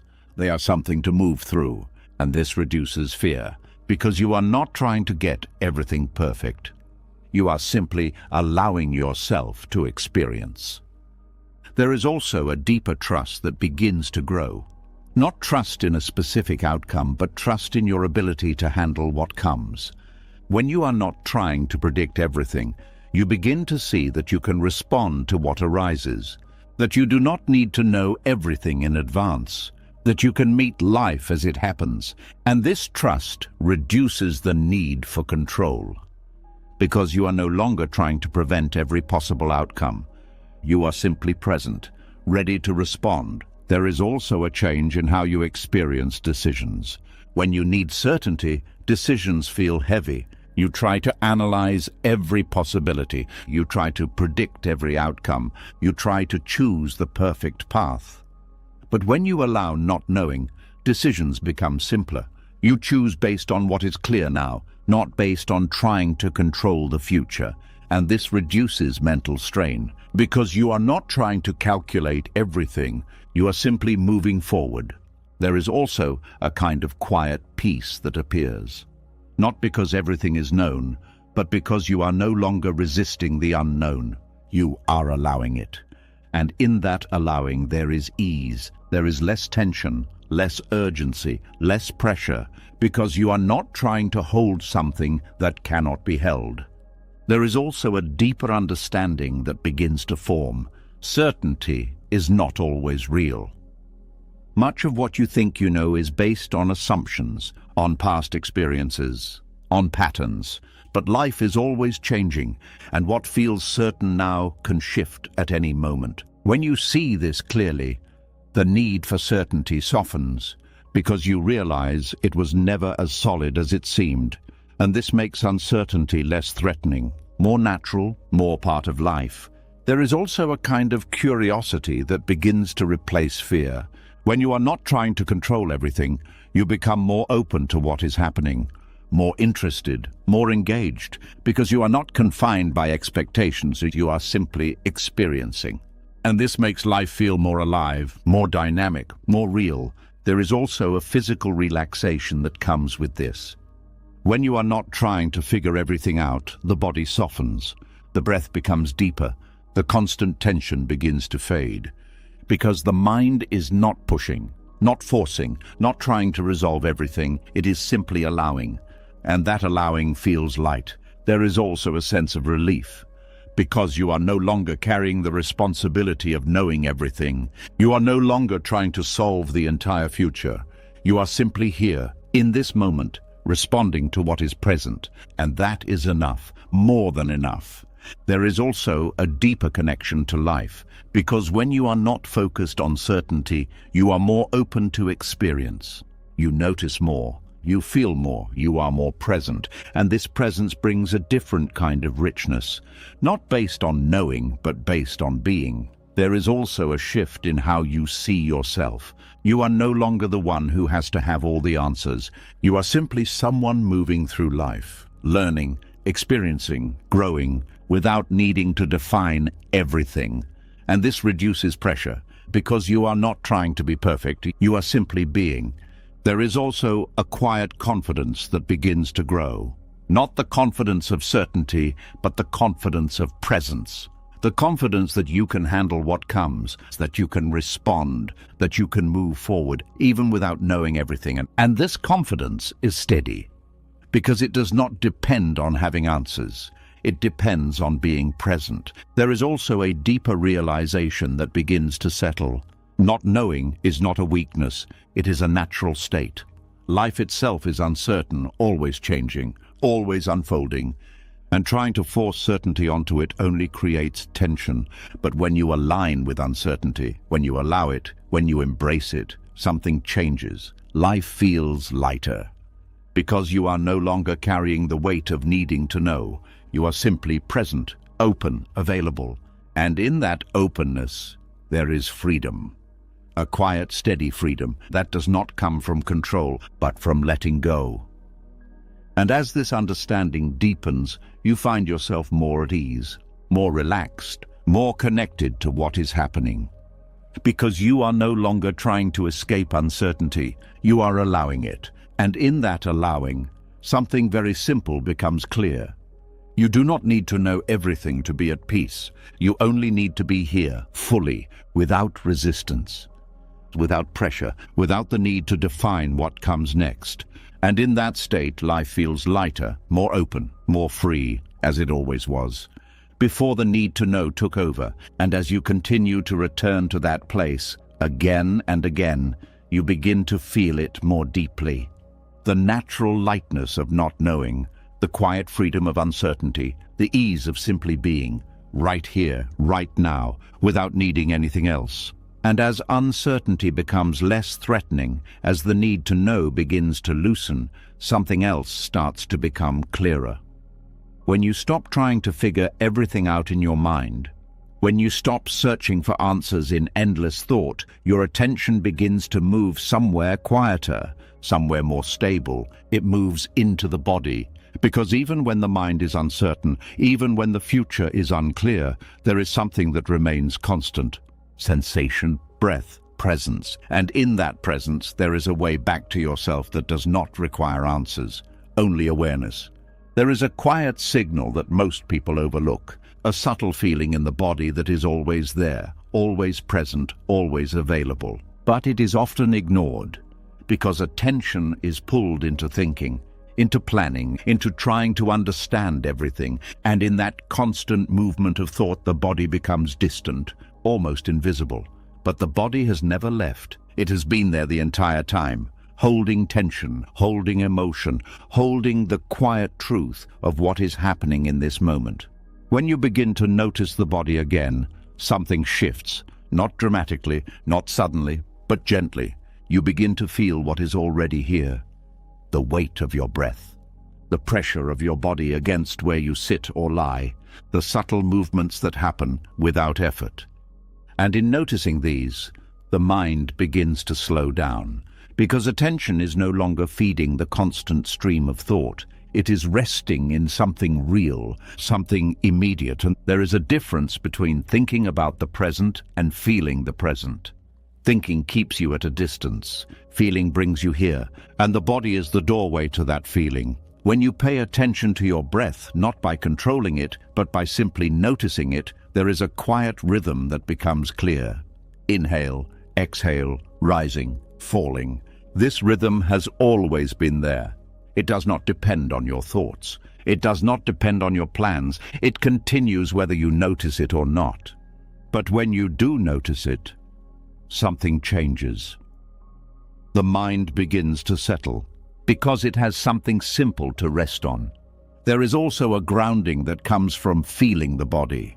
When the mind is lost in thought, it moves into past and future. It drifts, it loops, it searches, but the body is always here, always in the present moment. When you bring attention to it, you are brought back. Not through effort, but through awareness. You begin to feel your hands, your feet, the subtle sensations that are usually ignored. And in that feeling, there is stability. Because you are no longer floating in thought. You are connected. There is also a kind of honesty in the body. Thoughts can be misleading. They can create stories. They can exaggerate. They can repeat patterns that are not real. But the body reflects what is actually happening. If there is tension, you feel it. If there is calm, you feel it. If there is discomfort, it is present. And when you pay attention to these sensations without trying to change them, you begin to understand something deeper. You begin to see what is real in this moment, without interpretation, without judgment. There is also a shift in how you relate to discomfort. When something feels unpleasant, the usual reaction is to resist it, to avoid it, to push it away. But when you bring attention to the body, when you allow yourself to feel what is there without immediately reacting, something changes. The discomfort becomes more clear, more defined, less overwhelming, because you are not adding resistance to it, you are simply feeling it. And in that feeling, the intensity often softens, not because you are forcing it to change, but because you are no longer fighting it. There is also a deeper connection between the body and emotion. Emotions are not just thoughts, they are felt in the body. Tightness in the chest, a knot in the stomach, a heaviness in the shoulders. These sensations are signals, not problems. But when they are ignored, they build, they accumulate, they create tension. But when you bring awareness to them, when you allow yourself to feel them fully, something begins to release. Not always immediately, but gradually, because you are no longer holding them unconsciously. You are allowing them to be seen. There is also a simplicity in this practice. It does not require complex understanding. It does not require perfect conditions. It only requires attention, simple attention. Noticing what is already happening, feeling what is already present. And this simplicity makes it accessible at any moment. You do not need to change your environment. You do not need to stop what you are doing. You can bring awareness to your breath while walking, while sitting, while listening, and in doing so, you reconnect again and again. There is also a quiet patience that develops. When you stay with the body, when you stay with sensation, you begin to move at a different pace, not rushed, not forced, but steady. Because the body does not move at the speed of thought. It moves at the speed of life. And when you align with that, there is less urgency, less pressure, more ease. There is also a sense of safety that begins to grow. When you are lost in thought, the mind often creates scenarios, imagined problems, future concerns. But when you return to the body, you return to what is actually happening. And often, in this moment, there is nothing wrong. There is breath, there is presence, there is life. And this recognition brings calm, because you are no longer reacting to imagined situations. You are grounded in reality. There is also a deeper sense of being. When you are connected to the body, you are not just thinking about life. You are experiencing it directly, without filters, without layers. And this direct experience feels more real, more immediate, more alive. There is also a quiet strength in this connection, because when challenges arise, when emotions become intense, you have a place to return to. The body, the breath, the present moment. And in returning, you are not escaping, you are grounding, you are stabilizing, you are creating space. Space to respond rather than react. There is also a change in how you experience thought itself. When you are grounded in the body, thoughts do not disappear, but they lose some of their intensity. They are seen more clearly as movements, as patterns, not as absolute truths. And this creates distance, and not avoidance, but clarity. You are no longer pulled into every thought. You can observe, you can notice, and you can return to the body again and again. There is also a sense of continuity, because the body is always with you, no matter where you go, no matter what happens. It is a constant anchor, a steady reference point. And in that constancy, there is support. You are never truly disconnected. You only need to bring attention back. There is also a deeper realization that begins to form.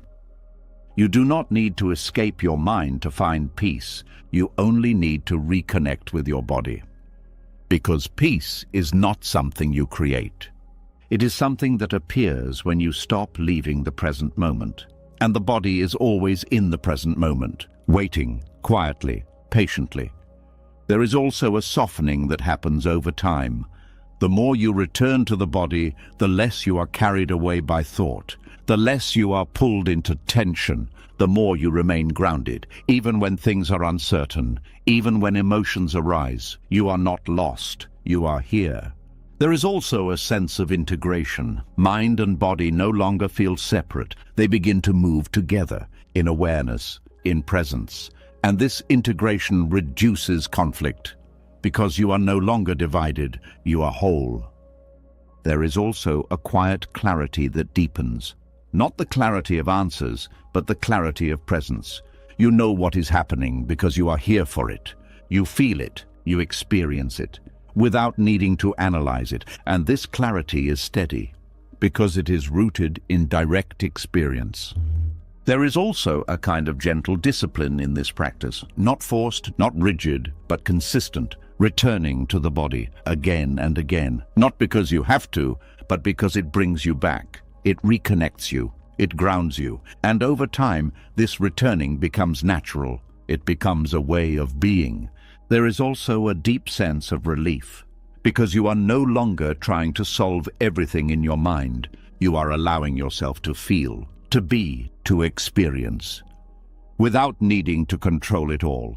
And in that allowance, there is lightness, because you are not carrying the weight of constant thinking. You are resting in something more stable, more real, more present. And as this connection deepens, something very simple becomes clear. You have always had a way back to yourself. It was never far. It was never hidden. It was always here, in the body, in the breath, in the quiet awareness of this moment. And when you return to it, even briefly, even gently, something shifts. The noise fades, the tension softens, the weight lifts, and you find yourself here, fully, naturally, without effort. As you have always been, and as the body becomes a place you can return to, as the breath begins to anchor you again and again, something even deeper starts to unfold. When attention is no longer lost in constant thinking, when it is no longer pulled endlessly into memory or anticipation, there is a quiet realization that begins to surface. Most of the weight you carry is not coming from what is happening now. It is coming from time, not real time, but the kind created in the mind, the past that replays, the future that is imagined. And as you remain present, as you stay with what is here through the body, that entire structure begins to loosen, slowly, gently, until something surprising happens. Time, as pressure, begins to collapse. There is a strange kind of heaviness that comes from thinking about what has already happened. Memories do not just stay as images. They carry emotion, regret, guilt, longing. And when they repeat in the mind, they begin to feel current, as if the past is still alive. At the same time, the future pulls in another direction.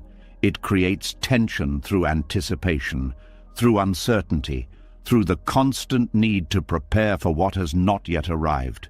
And between these two movements, the mind becomes stretched, pulled backward, pulled forward, rarely resting where life is actually happening. This stretching creates pressure.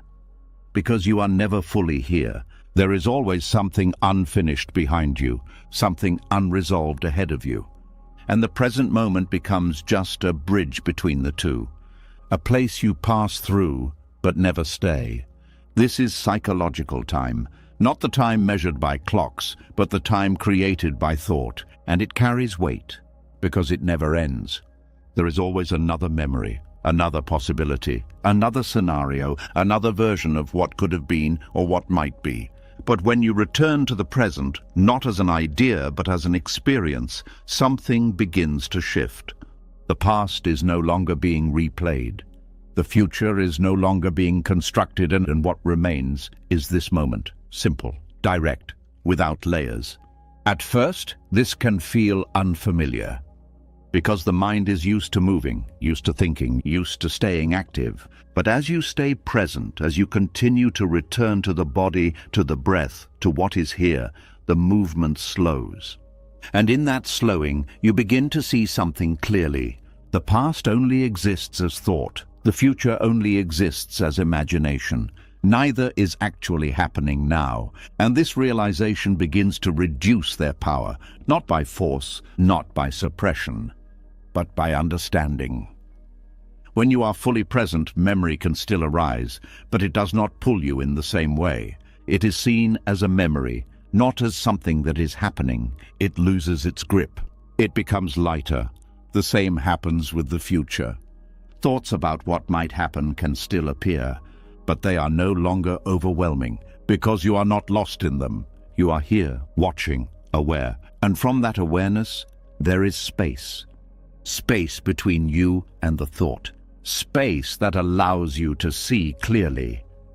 There is also a deep sense of relief that comes with this, because you are no longer carrying the weight of time. You are not holding on to the past. You are not trying to manage the future. You are simply here. And in this here, there is nothing extra to carry. There is also a shift in how you experience problems. Many problems exist in time. They are either based on what has happened or what might happen.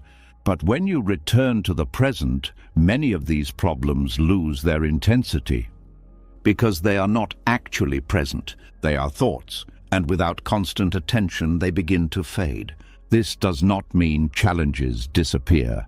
It means they are seen more clearly, without added layers, without unnecessary pressure. There is also a change in how you experience yourself. When you are caught in psychological time, your identity becomes tied to the past and the future.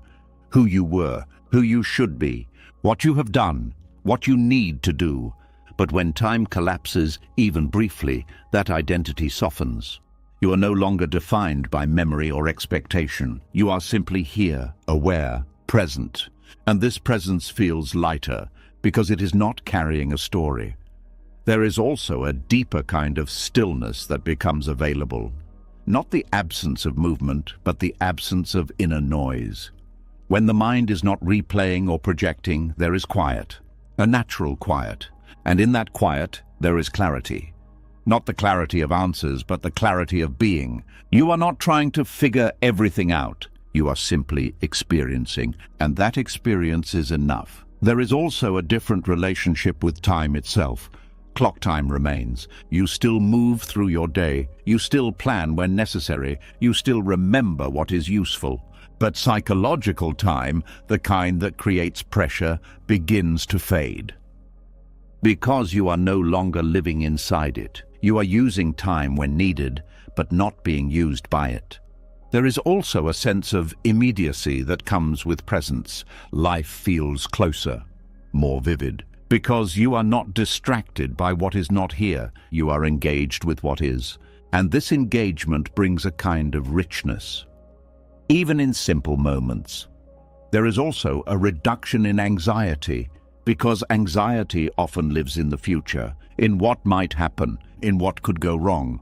But when you are present, the future is not active, it is not here, and without constant attention, anxiety loses its fuel. It softens. There is also a release from regret, because regret lives in the past, in what should have been different. But when you are here, fully present, the past is not active, it is not happening, and without constant replay, regret begins to fade. There is also a kind of freedom that comes from this, because you are no longer bound by time in the same way. You are not trapped in memory. You are not driven by anticipation. You are simply here. And in that here, there is openness, there is space, there is ease.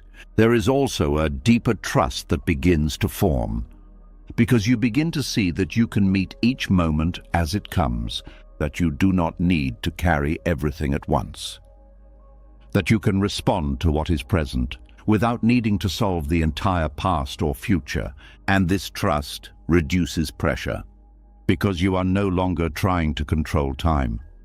You are simply moving with life. There is also a quiet simplicity that emerges.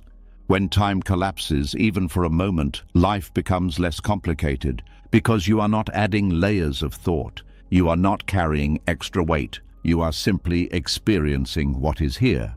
And that simplicity feels light. There is also a deeper understanding that begins to settle. The heaviness you once felt was not coming from life itself. It was coming from the accumulation of time in the mind, the past, the future, the constant movement between them. And when that movement slows, when it pauses, even briefly, the weight begins to lift. There is also a sense of return, a return to something that has always been here, the present moment, not as an idea, but as a reality, as the only place where life actually happens. And in returning to it again and again, something changes. You begin to live here more often, not perfectly, not constantly, but more frequently. And each time you return, the grip of psychological time weakens, the pressure softens, the heaviness reduces, until one day something becomes clear. You do not need to carry the past, you do not need to control the future. You only need to be here, fully, now. And in that now, there is no excess weight, no unnecessary pressure, no constant tension. There is only life, unfolding, moment by moment. And as you rest in that unfolding, something gentle but powerful takes place.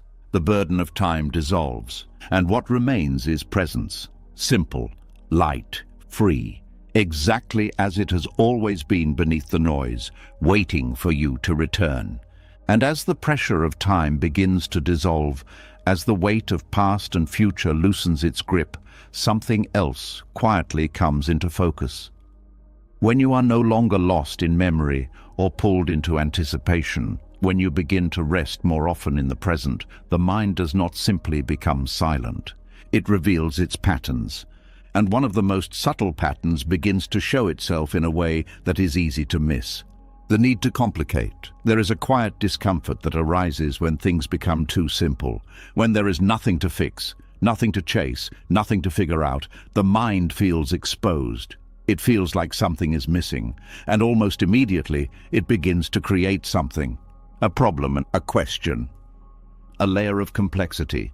There is a strange habit in the mind that avoids simplicity, not because simplicity is lacking, but because it leaves nothing for the mind to hold on to. There is nothing to analyze, nothing to control, nothing to build identity around. And this creates unease, because the mind has become used to activity, used to solving, used to thinking its way through everything. When that activity slows down, when things become clear and simple, there is a kind of emptiness that appears. And instead of resting in that emptiness, the mind moves quickly to fill it. It adds layers. It creates questions that were not there. It turns clarity into confusion. This is not done consciously. It happens automatically, quietly, without being noticed. A simple situation becomes complicated. A clear feeling becomes analyzed. A direct experience becomes a problem to solve.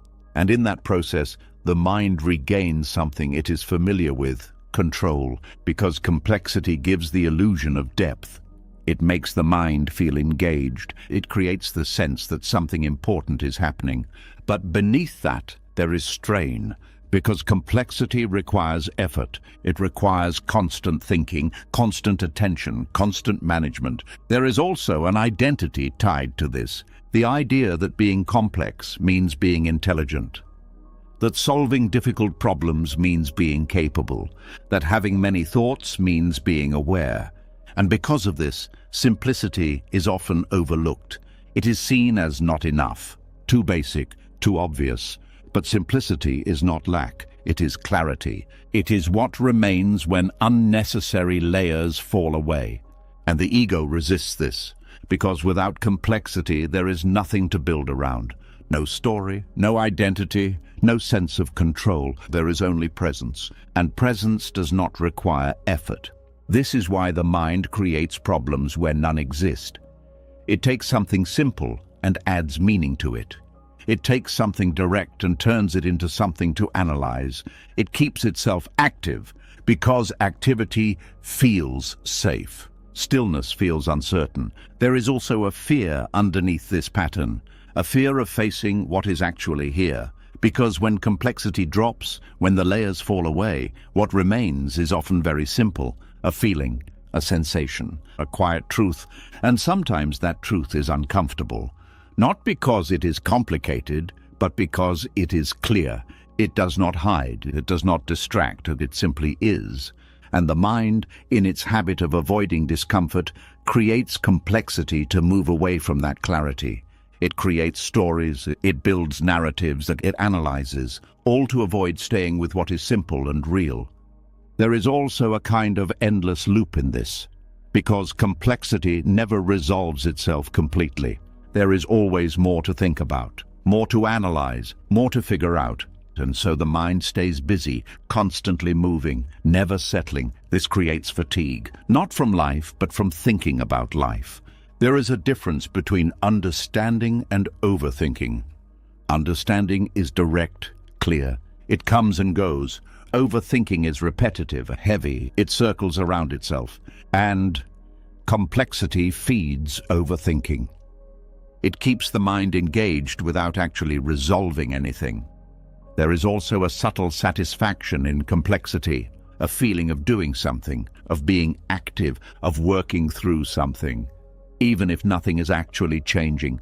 This satisfaction keeps the pattern going, because it feels productive, even when it is not.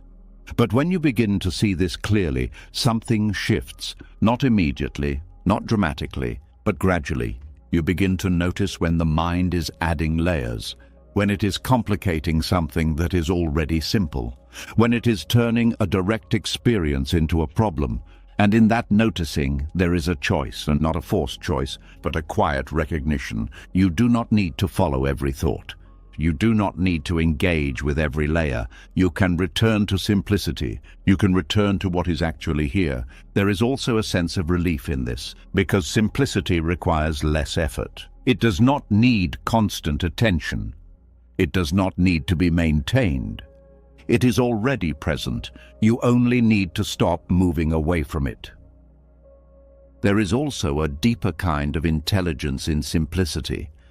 It is not the intelligence of analysis. It is the intelligence of clarity, of seeing things as they are, without distortion, without unnecessary interpretation. And this kind of intelligence is quiet. It does not need to prove itself. It simply understands. There is also a change in how you experience problems. When the mind is not adding complexity, problems become more manageable, more direct. They are seen for what they are, without extra layers, and this makes them easier to respond to, because you are not overwhelmed by unnecessary thinking. There is also a reduction in mental noise, because you are no longer feeding the constant need to analyze. You are allowing thoughts to come and go, without building on them, without turning them into something more. And in that allowing, the mind becomes quieter, more spacious. There is also a kind of humility in simplicity, a recognition that not everything needs to be figured out, that not everything needs to be understood in depth, that sometimes what is needed is simply to be present, to feel, to experience, without adding anything. And this humility reduces pressure, because you are no longer trying to master everything. You are simply engaging with what is here. There is also a deeper connection to reality, because complexity often creates distance. It pulls you into thought, into abstraction, but simplicity brings you back to what is actually happening, to what can be felt, to what can be experienced directly. And this connection feels real, grounded, stable. There is also a quiet peace that comes with this, because you are no longer caught in endless thinking. You are not trying to solve everything. You are simply present, and in that presence there is ease. There is also a sense of freedom, because you are no longer bound by the need to complicate everything. You are free to see things clearly, free to respond naturally, free to rest in simplicity. And this freedom is light, because it removes unnecessary weight. There is also a deeper realization that begins to settle. The mind was not creating complexity to help you. It was creating it to stay active, to avoid stillness, to avoid simplicity. And when you see this, the pattern loses its power, because it is no longer hidden, it is understood. And in that understanding, something changes. You begin to return to what is simple, again and again, not by force, but by recognition. You see when the mind is adding layers, and you let them fall away. You return to the breath, to the body, to the present moment, and in that returning, life feels lighter. Not because everything is solved, but because it is no longer being complicated. You are no longer carrying unnecessary thoughts. You are no longer building problems where none exist. You are simply here, with what is. And in that simplicity, something very clear becomes visible. Life was never as complicated as it seemed. It was the mind that made it so. And when that tendency softens, even slightly, everything begins to feel different, more open, more direct, more real, and most importantly, lighter, because you are no longer lost in complexity. You are resting in simplicity, where nothing extra is needed, where nothing needs to be added, where everything is already enough, just as it is. And as the layers of complexity begin to fall away, as the mind no longer feels the need to turn everything into a problem, something even more subtle begins to reveal itself. When life becomes simpler, when thoughts become lighter, there is still one quiet habit that continues to carry weight: the need to be understood. It does not always appear loudly. Sometimes it hides in small moments, in the urge to explain yourself, in the discomfort when someone misreads you, in the need to clarify what you meant, what you felt, who you are. And beneath all of it, there is a quiet hope that someone will finally see you clearly, that someone will understand. But what happens when that does not come? There is a silent tension that builds when you feel unseen. Not always dramatic, not always overwhelming, but steady. A feeling that something is incomplete, that something is missing, and the mind begins to work. It tries to find the right words, the right explanations, the right way to present yourself, so that others will finally get it, finally understand, finally recognize you. There is a deep exhaustion in this process, because it never truly ends. No matter how clearly you explain, there is always the possibility of being misunderstood. No matter how much you try, people will see you through their own perspective, their own experiences, their own interpretations. And because of this, complete understanding is never guaranteed. Yet the effort continues, again and again, trying to align how you are seen with how you feel. Trying to control perception, trying to be understood. This effort is heavy, not because communication is wrong, but because of the attachment behind it. The need, the dependence, the belief that being understood is necessary for peace. There is also an identity tied to this, the idea that who you are must be recognized by others, that your value depends on how well you are seen. And this creates pressure because you are constantly adjusting, constantly refining, constantly presenting, trying to fit into an image that others can understand. But in doing so, something is lost. The simplicity of being, the ease of not needing to explain, the freedom of not needing approval. There is also a subtle fear underneath this pattern, the fear of being invisible, the fear of being dismissed, the fear of not being valued. And to avoid that fear, the mind keeps trying, keeps explaining, keeps reaching outward. But this outward movement creates distance. Distance from yourself, because attention is no longer here. It is focused on how you are perceived, how you are interpreted, how you are understood. And in that focus, there is tension, because you are no longer grounded in your own experience. You are trying to manage someone else's. There is also a kind of vulnerability in letting go of this need, because it feels like giving up control, like allowing yourself to be misunderstood. And that can feel uncomfortable, even threatening. But when you begin to soften this need, even slightly, something unexpected happens. There is relief, not immediate, not overwhelming, but noticeable, a small release of pressure, because you are no longer trying to control how others see you. You are no longer carrying the responsibility of being fully understood. You are simply being. There is also a deeper realization that begins to form. Understanding from others is limited, not because people do not care, but because they cannot fully experience what you experience. They can listen, they can try, but their understanding will always be filtered. And when you accept this, something changes. You stop expecting complete recognition. You stop relying on external validation. And this reduces pressure, because you are no longer waiting for something that may never fully arrive. There is also a shift in how you communicate. You still speak, you still share.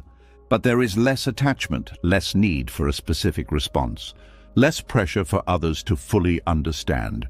You express because it is natural, not because it is necessary for your sense of self. And this makes communication lighter, more honest, more free.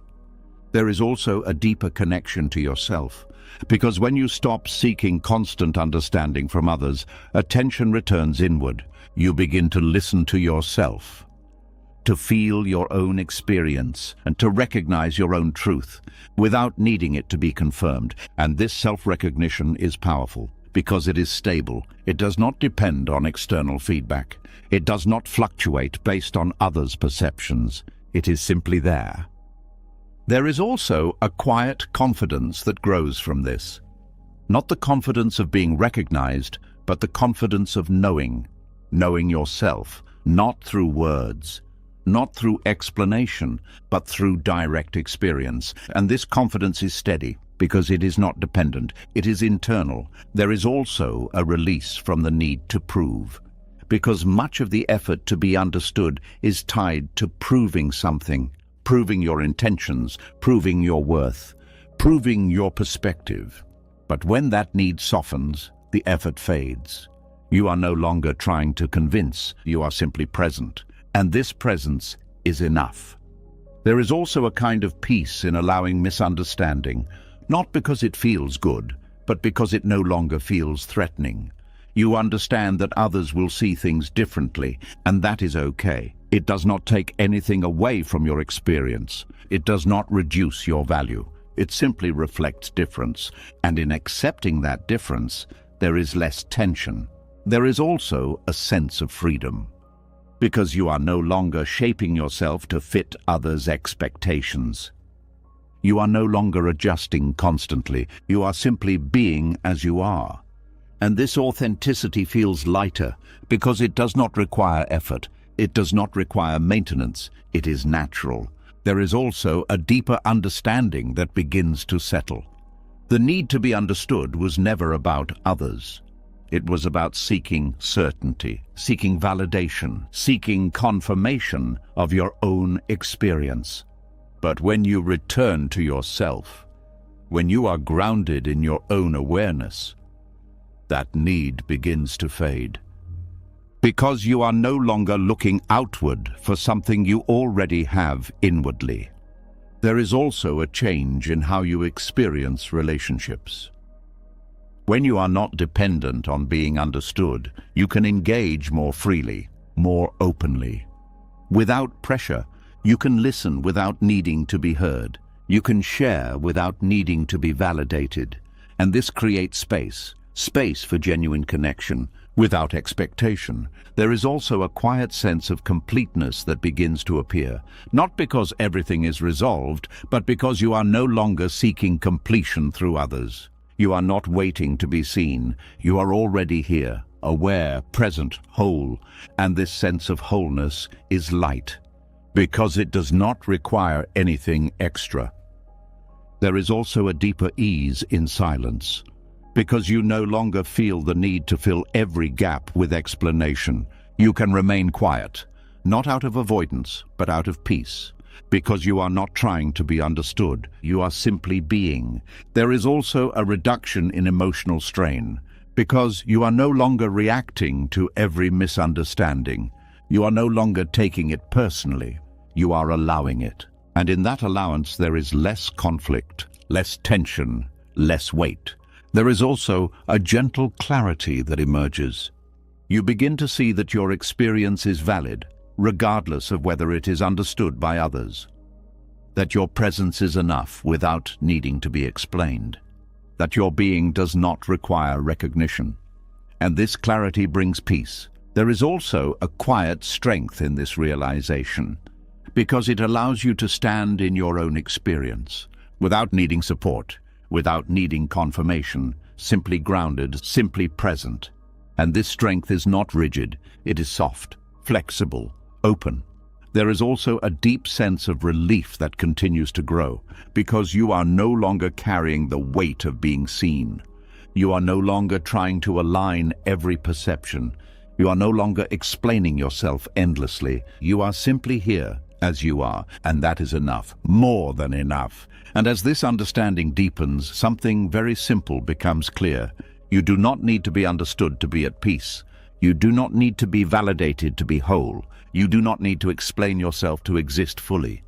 You only need to return to yourself, again and again. And in that return, the need begins to dissolve.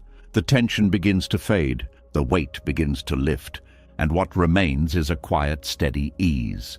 A freedom that comes not from being seen by others, but from no longer needing to be. And in that freedom, life feels lighter, more open, more real. Exactly as it is, without anything extra, without anything missing. And as the need to be understood begins to fall away, as the pressure to explain yourself slowly dissolves, something else becomes easier to notice.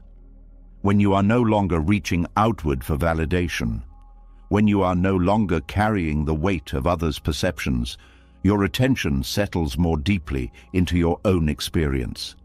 And in that quiet return, something surprising begins to reveal itself.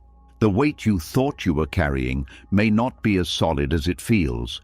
There is a common belief that pain builds over time, that every hurt, every disappointment, every difficult moment adds something to you, that it stacks, that it accumulates, that the longer you live, the heavier you become. It feels true because the memory of those experiences is still there, because the emotions can still be felt, because certain moments seem to linger. But when you begin to look closely, something subtle begins to shift. The pain is not sitting there waiting. It is being recreated again and again. There is a quiet moment that often goes unnoticed.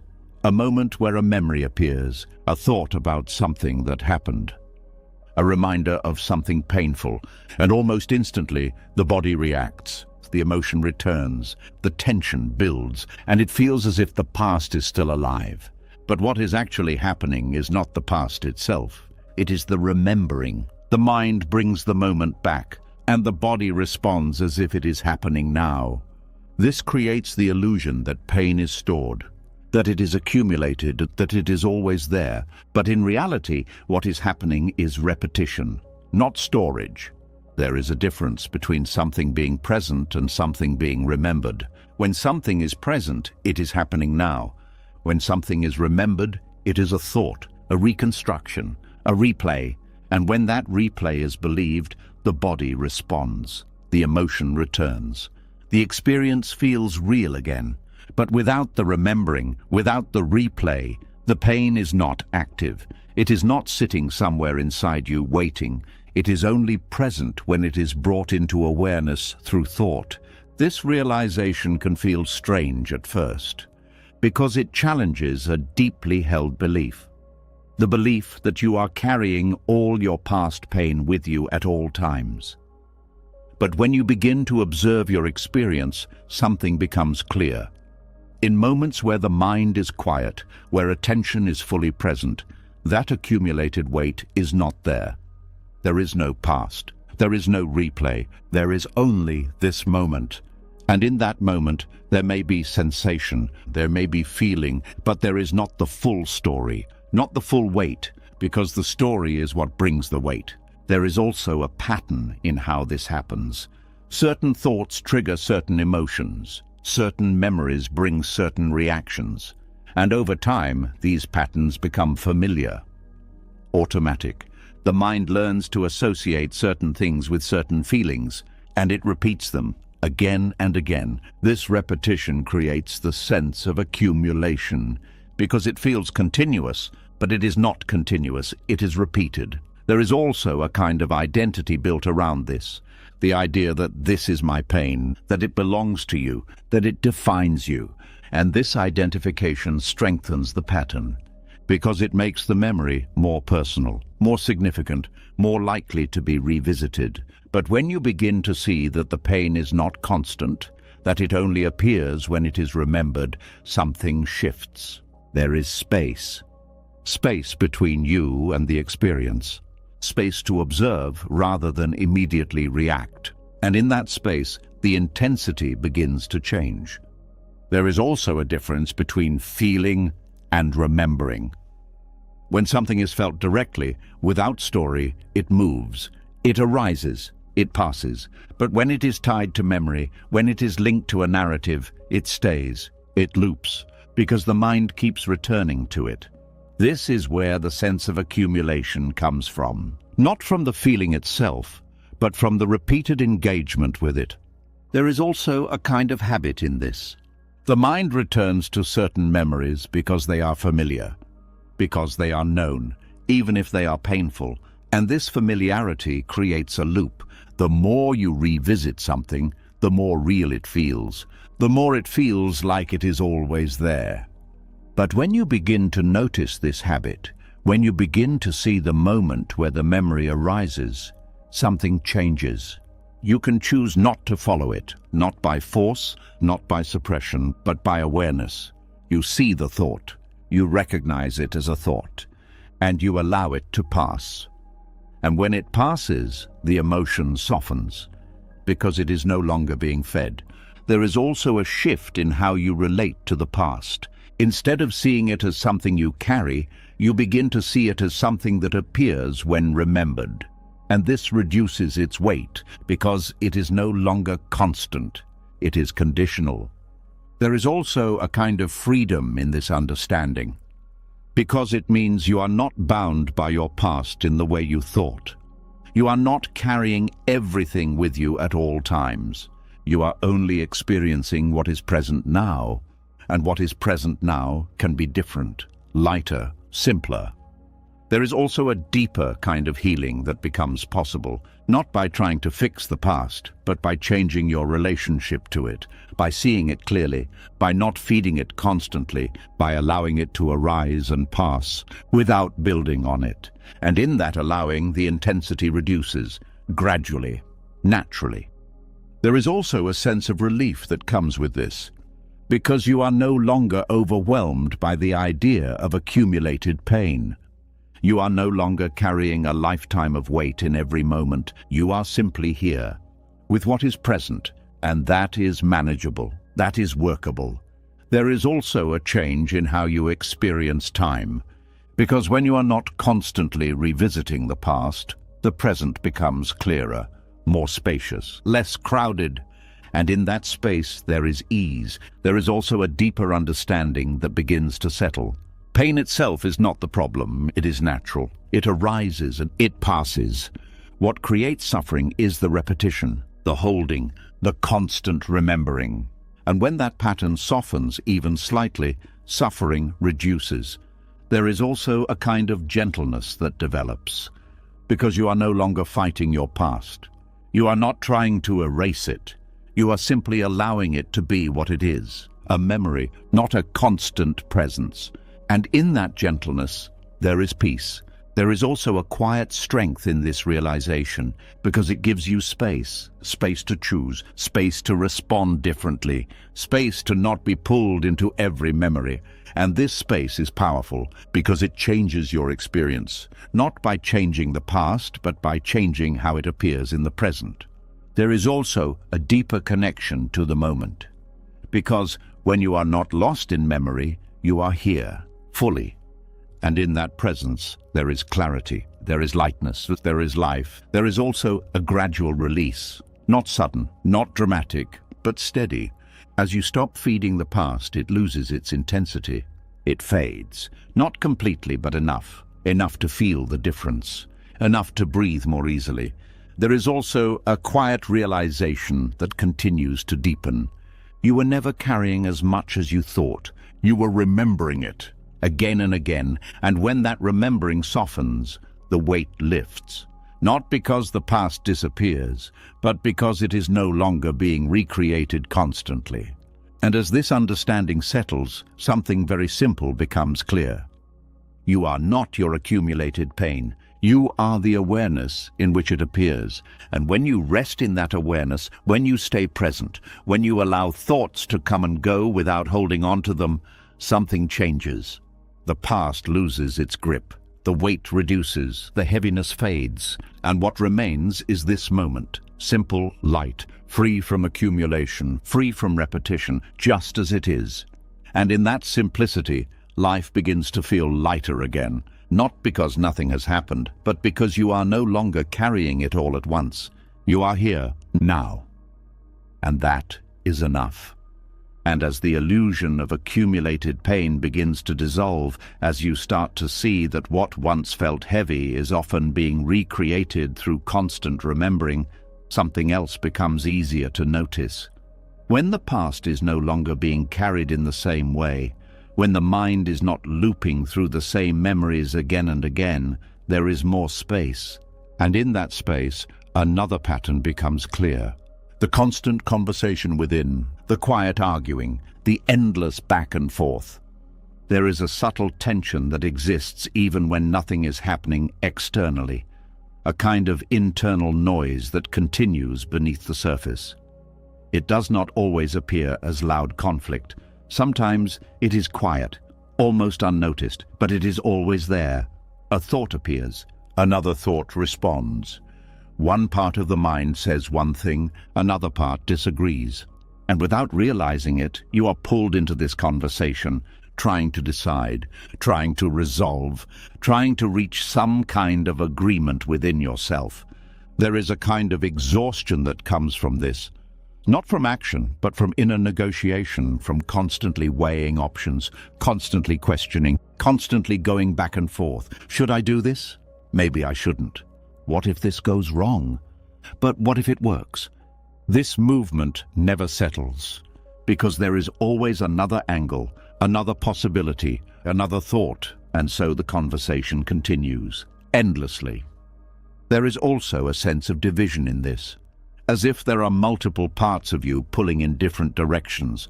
One part wants something, another part resists it. One part feels confident, another part feels doubt, and you become caught in between, trying to manage both sides, trying to find balance, trying to reach a conclusion. But this process rarely brings peace, because it is built on conflict, it is built on opposition. And as long as there is opposition, there is tension. There is also a deeper reason this happens. The mind is trying to create certainty, trying to find the right answer, the perfect decision, the safe path.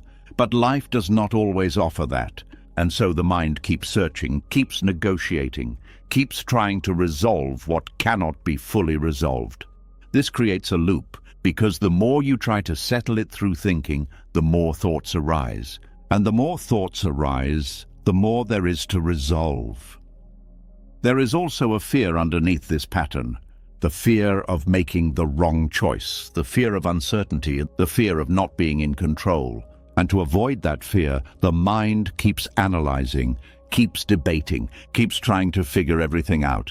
But this effort creates more tension, because it never truly ends. There is always another perspective, another doubt, another question. And so the mind remains active, constantly negotiating, constantly unsettled. There is a moment that begins to change everything. A moment where you notice the conversation itself. Not the content, but the movement, the back and forth, the constant arguing. And in that noticing, something shifts. You begin to see that the problem is not the decision. It is the negotiation. It is the constant engagement with thought. Because each time you follow the conversation, you give it energy. You keep it alive. But when you step back, even slightly, when you observe rather than participate, something different happens. The conversation slows, not because you forced it to stop, but because you are no longer feeding it. There is also a realization that begins to form. Not every thought needs a response. Not every question needs an answer. Not every doubt needs to be resolved. Some thoughts can simply pass, and when they pass, the need for negotiation fades. There is also a difference between clarity and agreement. Clarity is simple, direct. It arises without effort. Agreement is forced. It is the result of negotiation. And often, even when you reach an agreement within yourself, it does not feel stable, because it was built on thought. And thought can change, but clarity feels different. It is quiet, certain without needing to prove itself. And when you begin to trust that clarity, when you allow it to arise naturally, the need for constant negotiation reduces. There is also a shift in how decisions are made. Instead of analyzing every possibility, instead of debating endlessly, you begin to respond more directly, based on what is clear now, not based on trying to predict everything. And this makes decisions lighter, less complicated, because they are not layered with constant thought. There is also a physical change that happens. When the mind is negotiating, the body tightens. There is tension, restlessness, a sense of unease. But when the negotiation stops, even briefly, the body relaxes. The breath deepens. There is more ease, because there is no longer internal conflict. There is also a sense of unity that begins to emerge. When the mind is not divided, when it is not arguing with itself, there is a feeling of wholeness. You are no longer split between opposing thoughts. You are simply present, and in that presence there is stability. There is also a kind of quiet confidence that comes with this.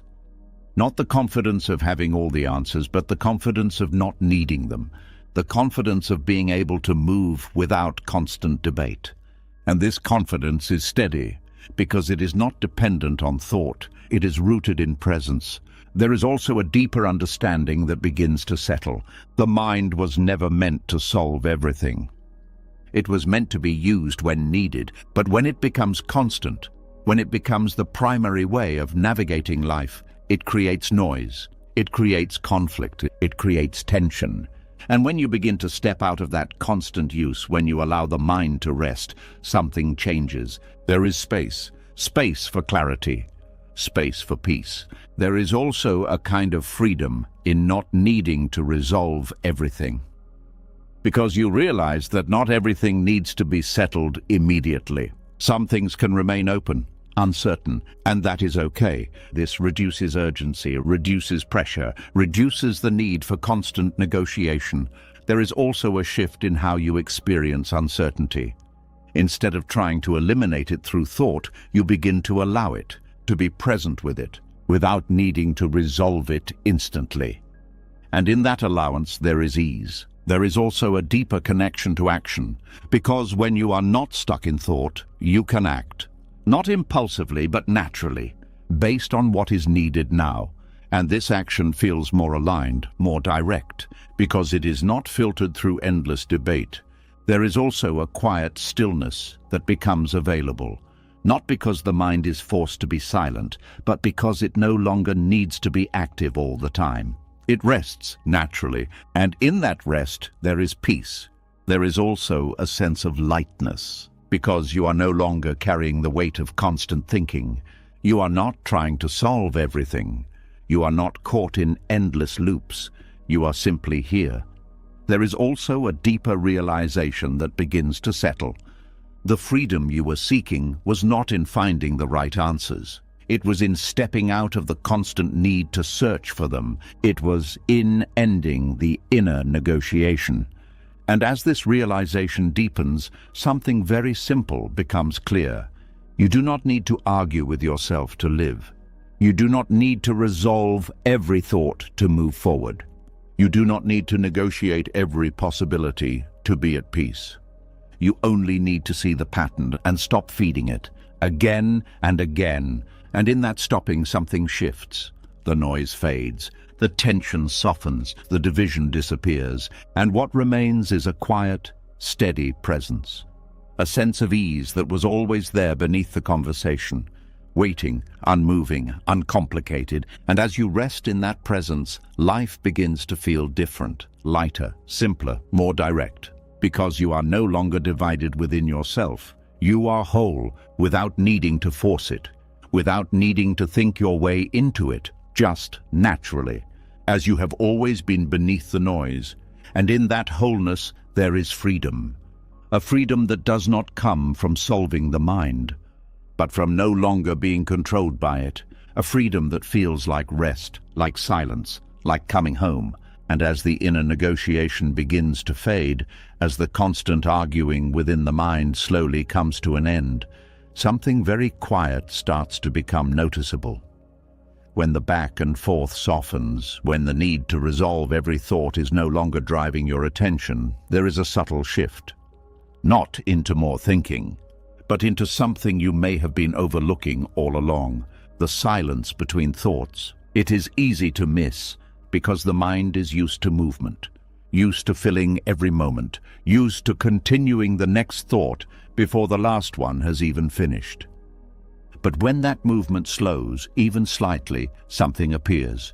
A gap, a pause, a moment where there is no thought. At first it feels almost invisible, so brief that it seems like nothing. But when you begin to notice it, when you begin to rest your attention there, something changes. That nothing is not empty. It is peaceful. There is a quiet stillness that exists between thoughts. It does not need to be created. It is already there. It has always been there. But it is often covered by constant thinking, thought after thought, one following another, without space, without pause, and because of this, the silence goes unnoticed. But when the mind begins to slow, when the need to think reduces, even for a moment, that silence becomes visible, not as an idea, but as an experience, a direct experience of stillness. There is something deeply calming about this, not because it is exciting, not because it offers answers, but because it carries no tension, no effort, no weight. It simply is. There is also a difference between forcing the mind to be quiet and noticing the quiet that is already there. Forcing creates resistance. It becomes another effort, another task. But noticing is effortless. It does not require the mind to stop. It only requires attention. You begin to see that after a thought ends, there is a small space before the next one begins.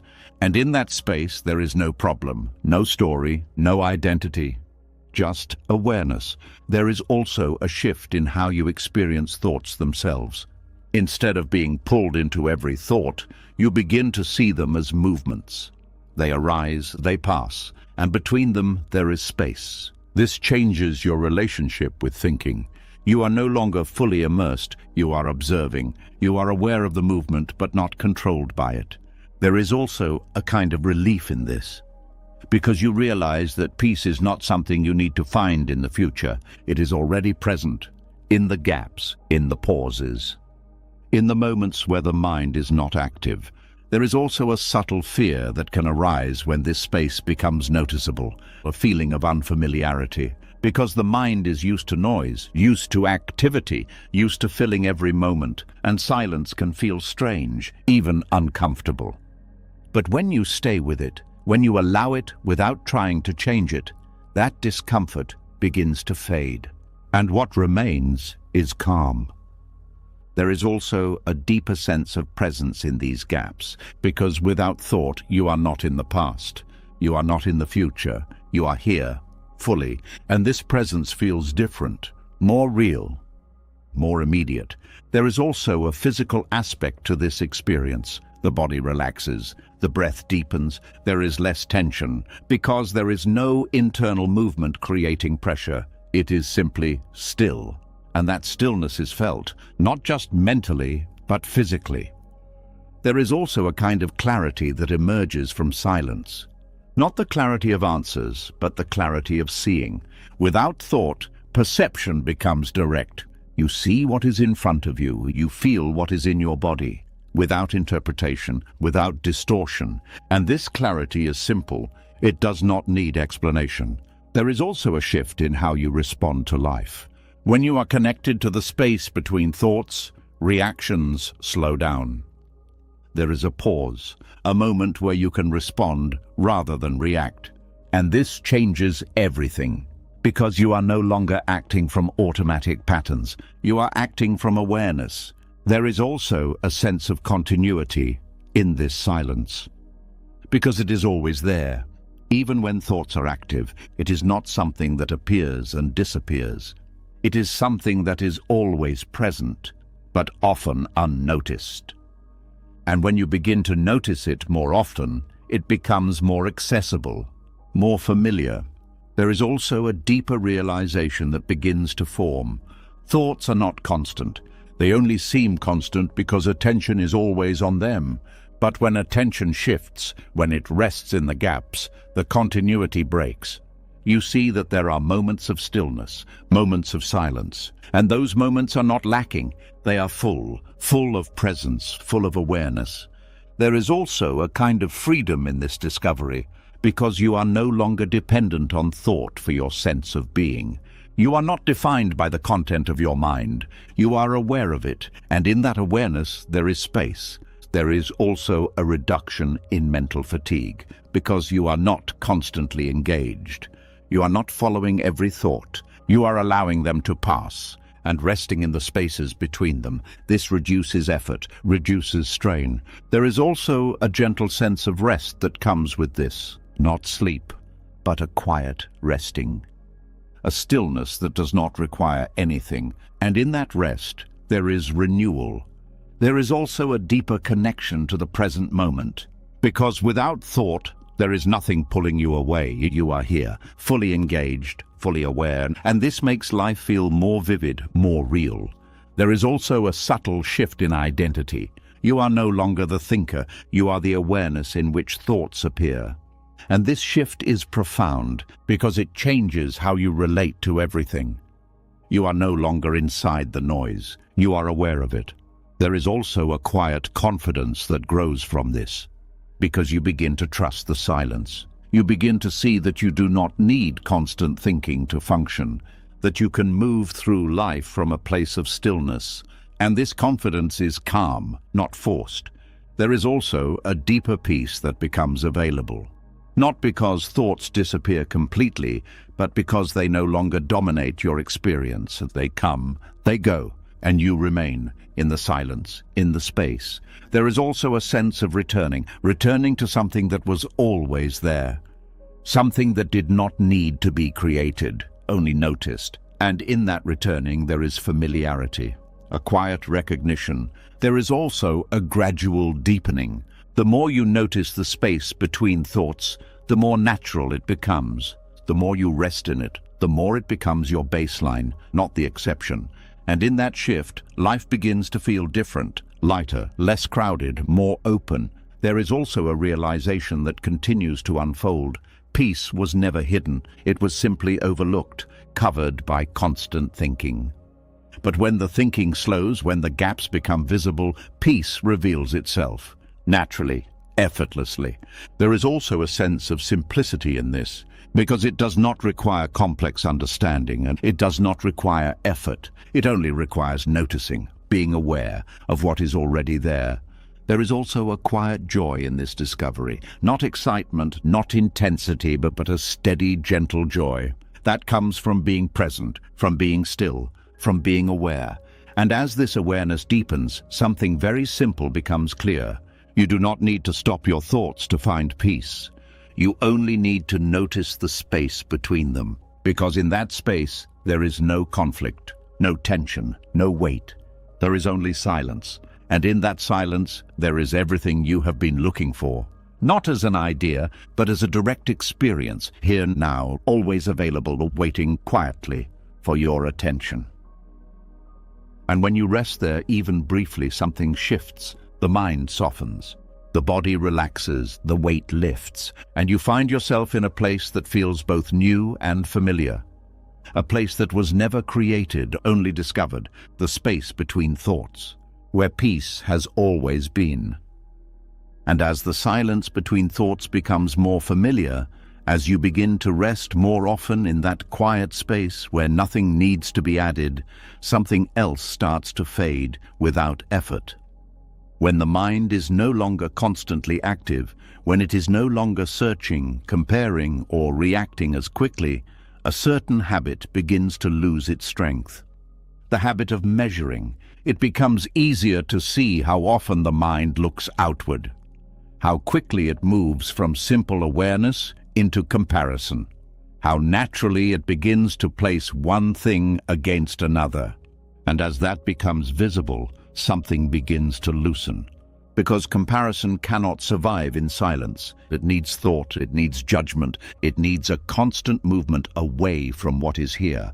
And when that movement slows, comparison begins to fade. There is a quiet heaviness that most people carry without naming it. It does not always feel like pressure. Sometimes it feels normal, familiar, almost invisible.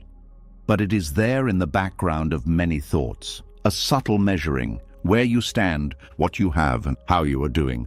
And against that, an image of someone else, their progress, their success, their appearance, their life. And without realizing it, your experience becomes divided, not just what is here, but how it compares. This division creates weight, because what is present is no longer enough on its own. It is being evaluated, judged, placed in a scale, and that scale is never stable, because it is always shifting. There is always someone doing more, someone doing less, someone ahead, someone behind, and so the mind keeps moving, adjusting, comparing, trying to find a place where it feels balanced. But that place never stays. because comparison is endless. There is no final point, no stable ground, only movement, and that movement creates tension. There is also a subtle identity built through comparison, a sense of self that depends on where you stand relative to others, better than, less than, equal to. And this identity is fragile because it depends on external reference. It is not grounded in your direct experience. It is built on perception, on interpretation, on shifting conditions. And because of that, it is unstable. It creates pressure, a need to maintain, a need to improve, a need to protect. There is also a quiet dissatisfaction that comes from this. Because no matter where you are, comparison can always find something lacking, something missing, and something not enough. And this keeps the mind unsettled, always searching, always measuring. There is also a kind of distance created by comparison, because attention is no longer here. It is out there, on someone else's life, someone else's path, someone else's outcome. And in that outward movement, your own experience becomes secondary, filtered, distorted. There is also a loss of clarity, because you are no longer seeing things as they are. You are seeing them through the lens of comparison, and that lens changes everything. It turns simplicity into judgment. It turns presence into evaluation. It turns life into a constant assessment. But when you begin to notice this pattern, when you begin to see how often the mind moves in this way, something shifts, not by force, not by trying to stop it, but by awareness. You begin to catch the moment where a simple observation turns into comparison, where something neutral becomes measured. And in that moment, there is space. Space to not follow it, space to return. There is also a realization that begins to form. Comparison is not necessary. It is not required for living. It is not required for growth. It is a habit, a learned pattern. And like any pattern, it can be seen. And when it is seen clearly, it begins to lose its hold. There is also a shift in how you experience your own life. When comparison fades, even slightly, what is here becomes enough. Not perfect, not complete in every way, but sufficient. Whole in its own context, and this creates lightness. Because you are no longer adding extra layers, you are simply experiencing. There is also a deeper sense of individuality that emerges, not as a concept, but as a reality. You begin to see that your path is not meant to mirror anyone else's, that your experience is unique, that your pace is your own. And in that recognition, there is less pressure, less need to match, less need to compete. There is also a change in how you view others. Without comparison, others are no longer benchmarks. They are simply people, living their lives, moving through their own experiences. And this creates space for genuine connection, because you are not measuring, you are not evaluating, you are simply relating. There is also a reduction in envy, because envy is built on comparison, on the idea that someone else has something you lack. But when comparison softens, envy loses its foundation, because you are no longer viewing life through that lens. You are simply here, with what is present. There is also a quiet contentment that begins to appear. Not excitement, not achievement, but a steady sense of enough. Enough as you are, enough where you are, enough in this moment. And this contentment is light, because it does not depend on anything external. It is not waiting. It is already here. There is also a deeper freedom in this, because you are no longer bound by the need to measure yourself constantly. You are no longer adjusting your worth based on comparison. You are simply being, and that being is not defined by others. It is direct, immediate. There is also a shift in how you approach growth. Instead of comparing your progress to others, you begin to respond to your own experience, to what feels true, to what is needed, and this makes growth more natural, more aligned, because it is not driven by pressure, it is driven by clarity. There is also a physical lightness that comes with this, because comparison creates tension. It tightens the body, it creates restlessness, but when it fades, the body softens, the breath deepens, there is more ease. There is also a deeper understanding that begins to settle. Comparison was never about reality. It was about perception, about interpretation. And when you step out of that interpretation, when you return to direct experience, something changes. Life becomes simpler, more direct, more real. There is also a quiet humility in this, because you are no longer placing yourself above or below. You are simply here, among others, without needing to define your position. And this humility brings peace. There is also a sense of returning to what is actually here, without adding anything, without measuring, without judging. And in that return there is clarity, there is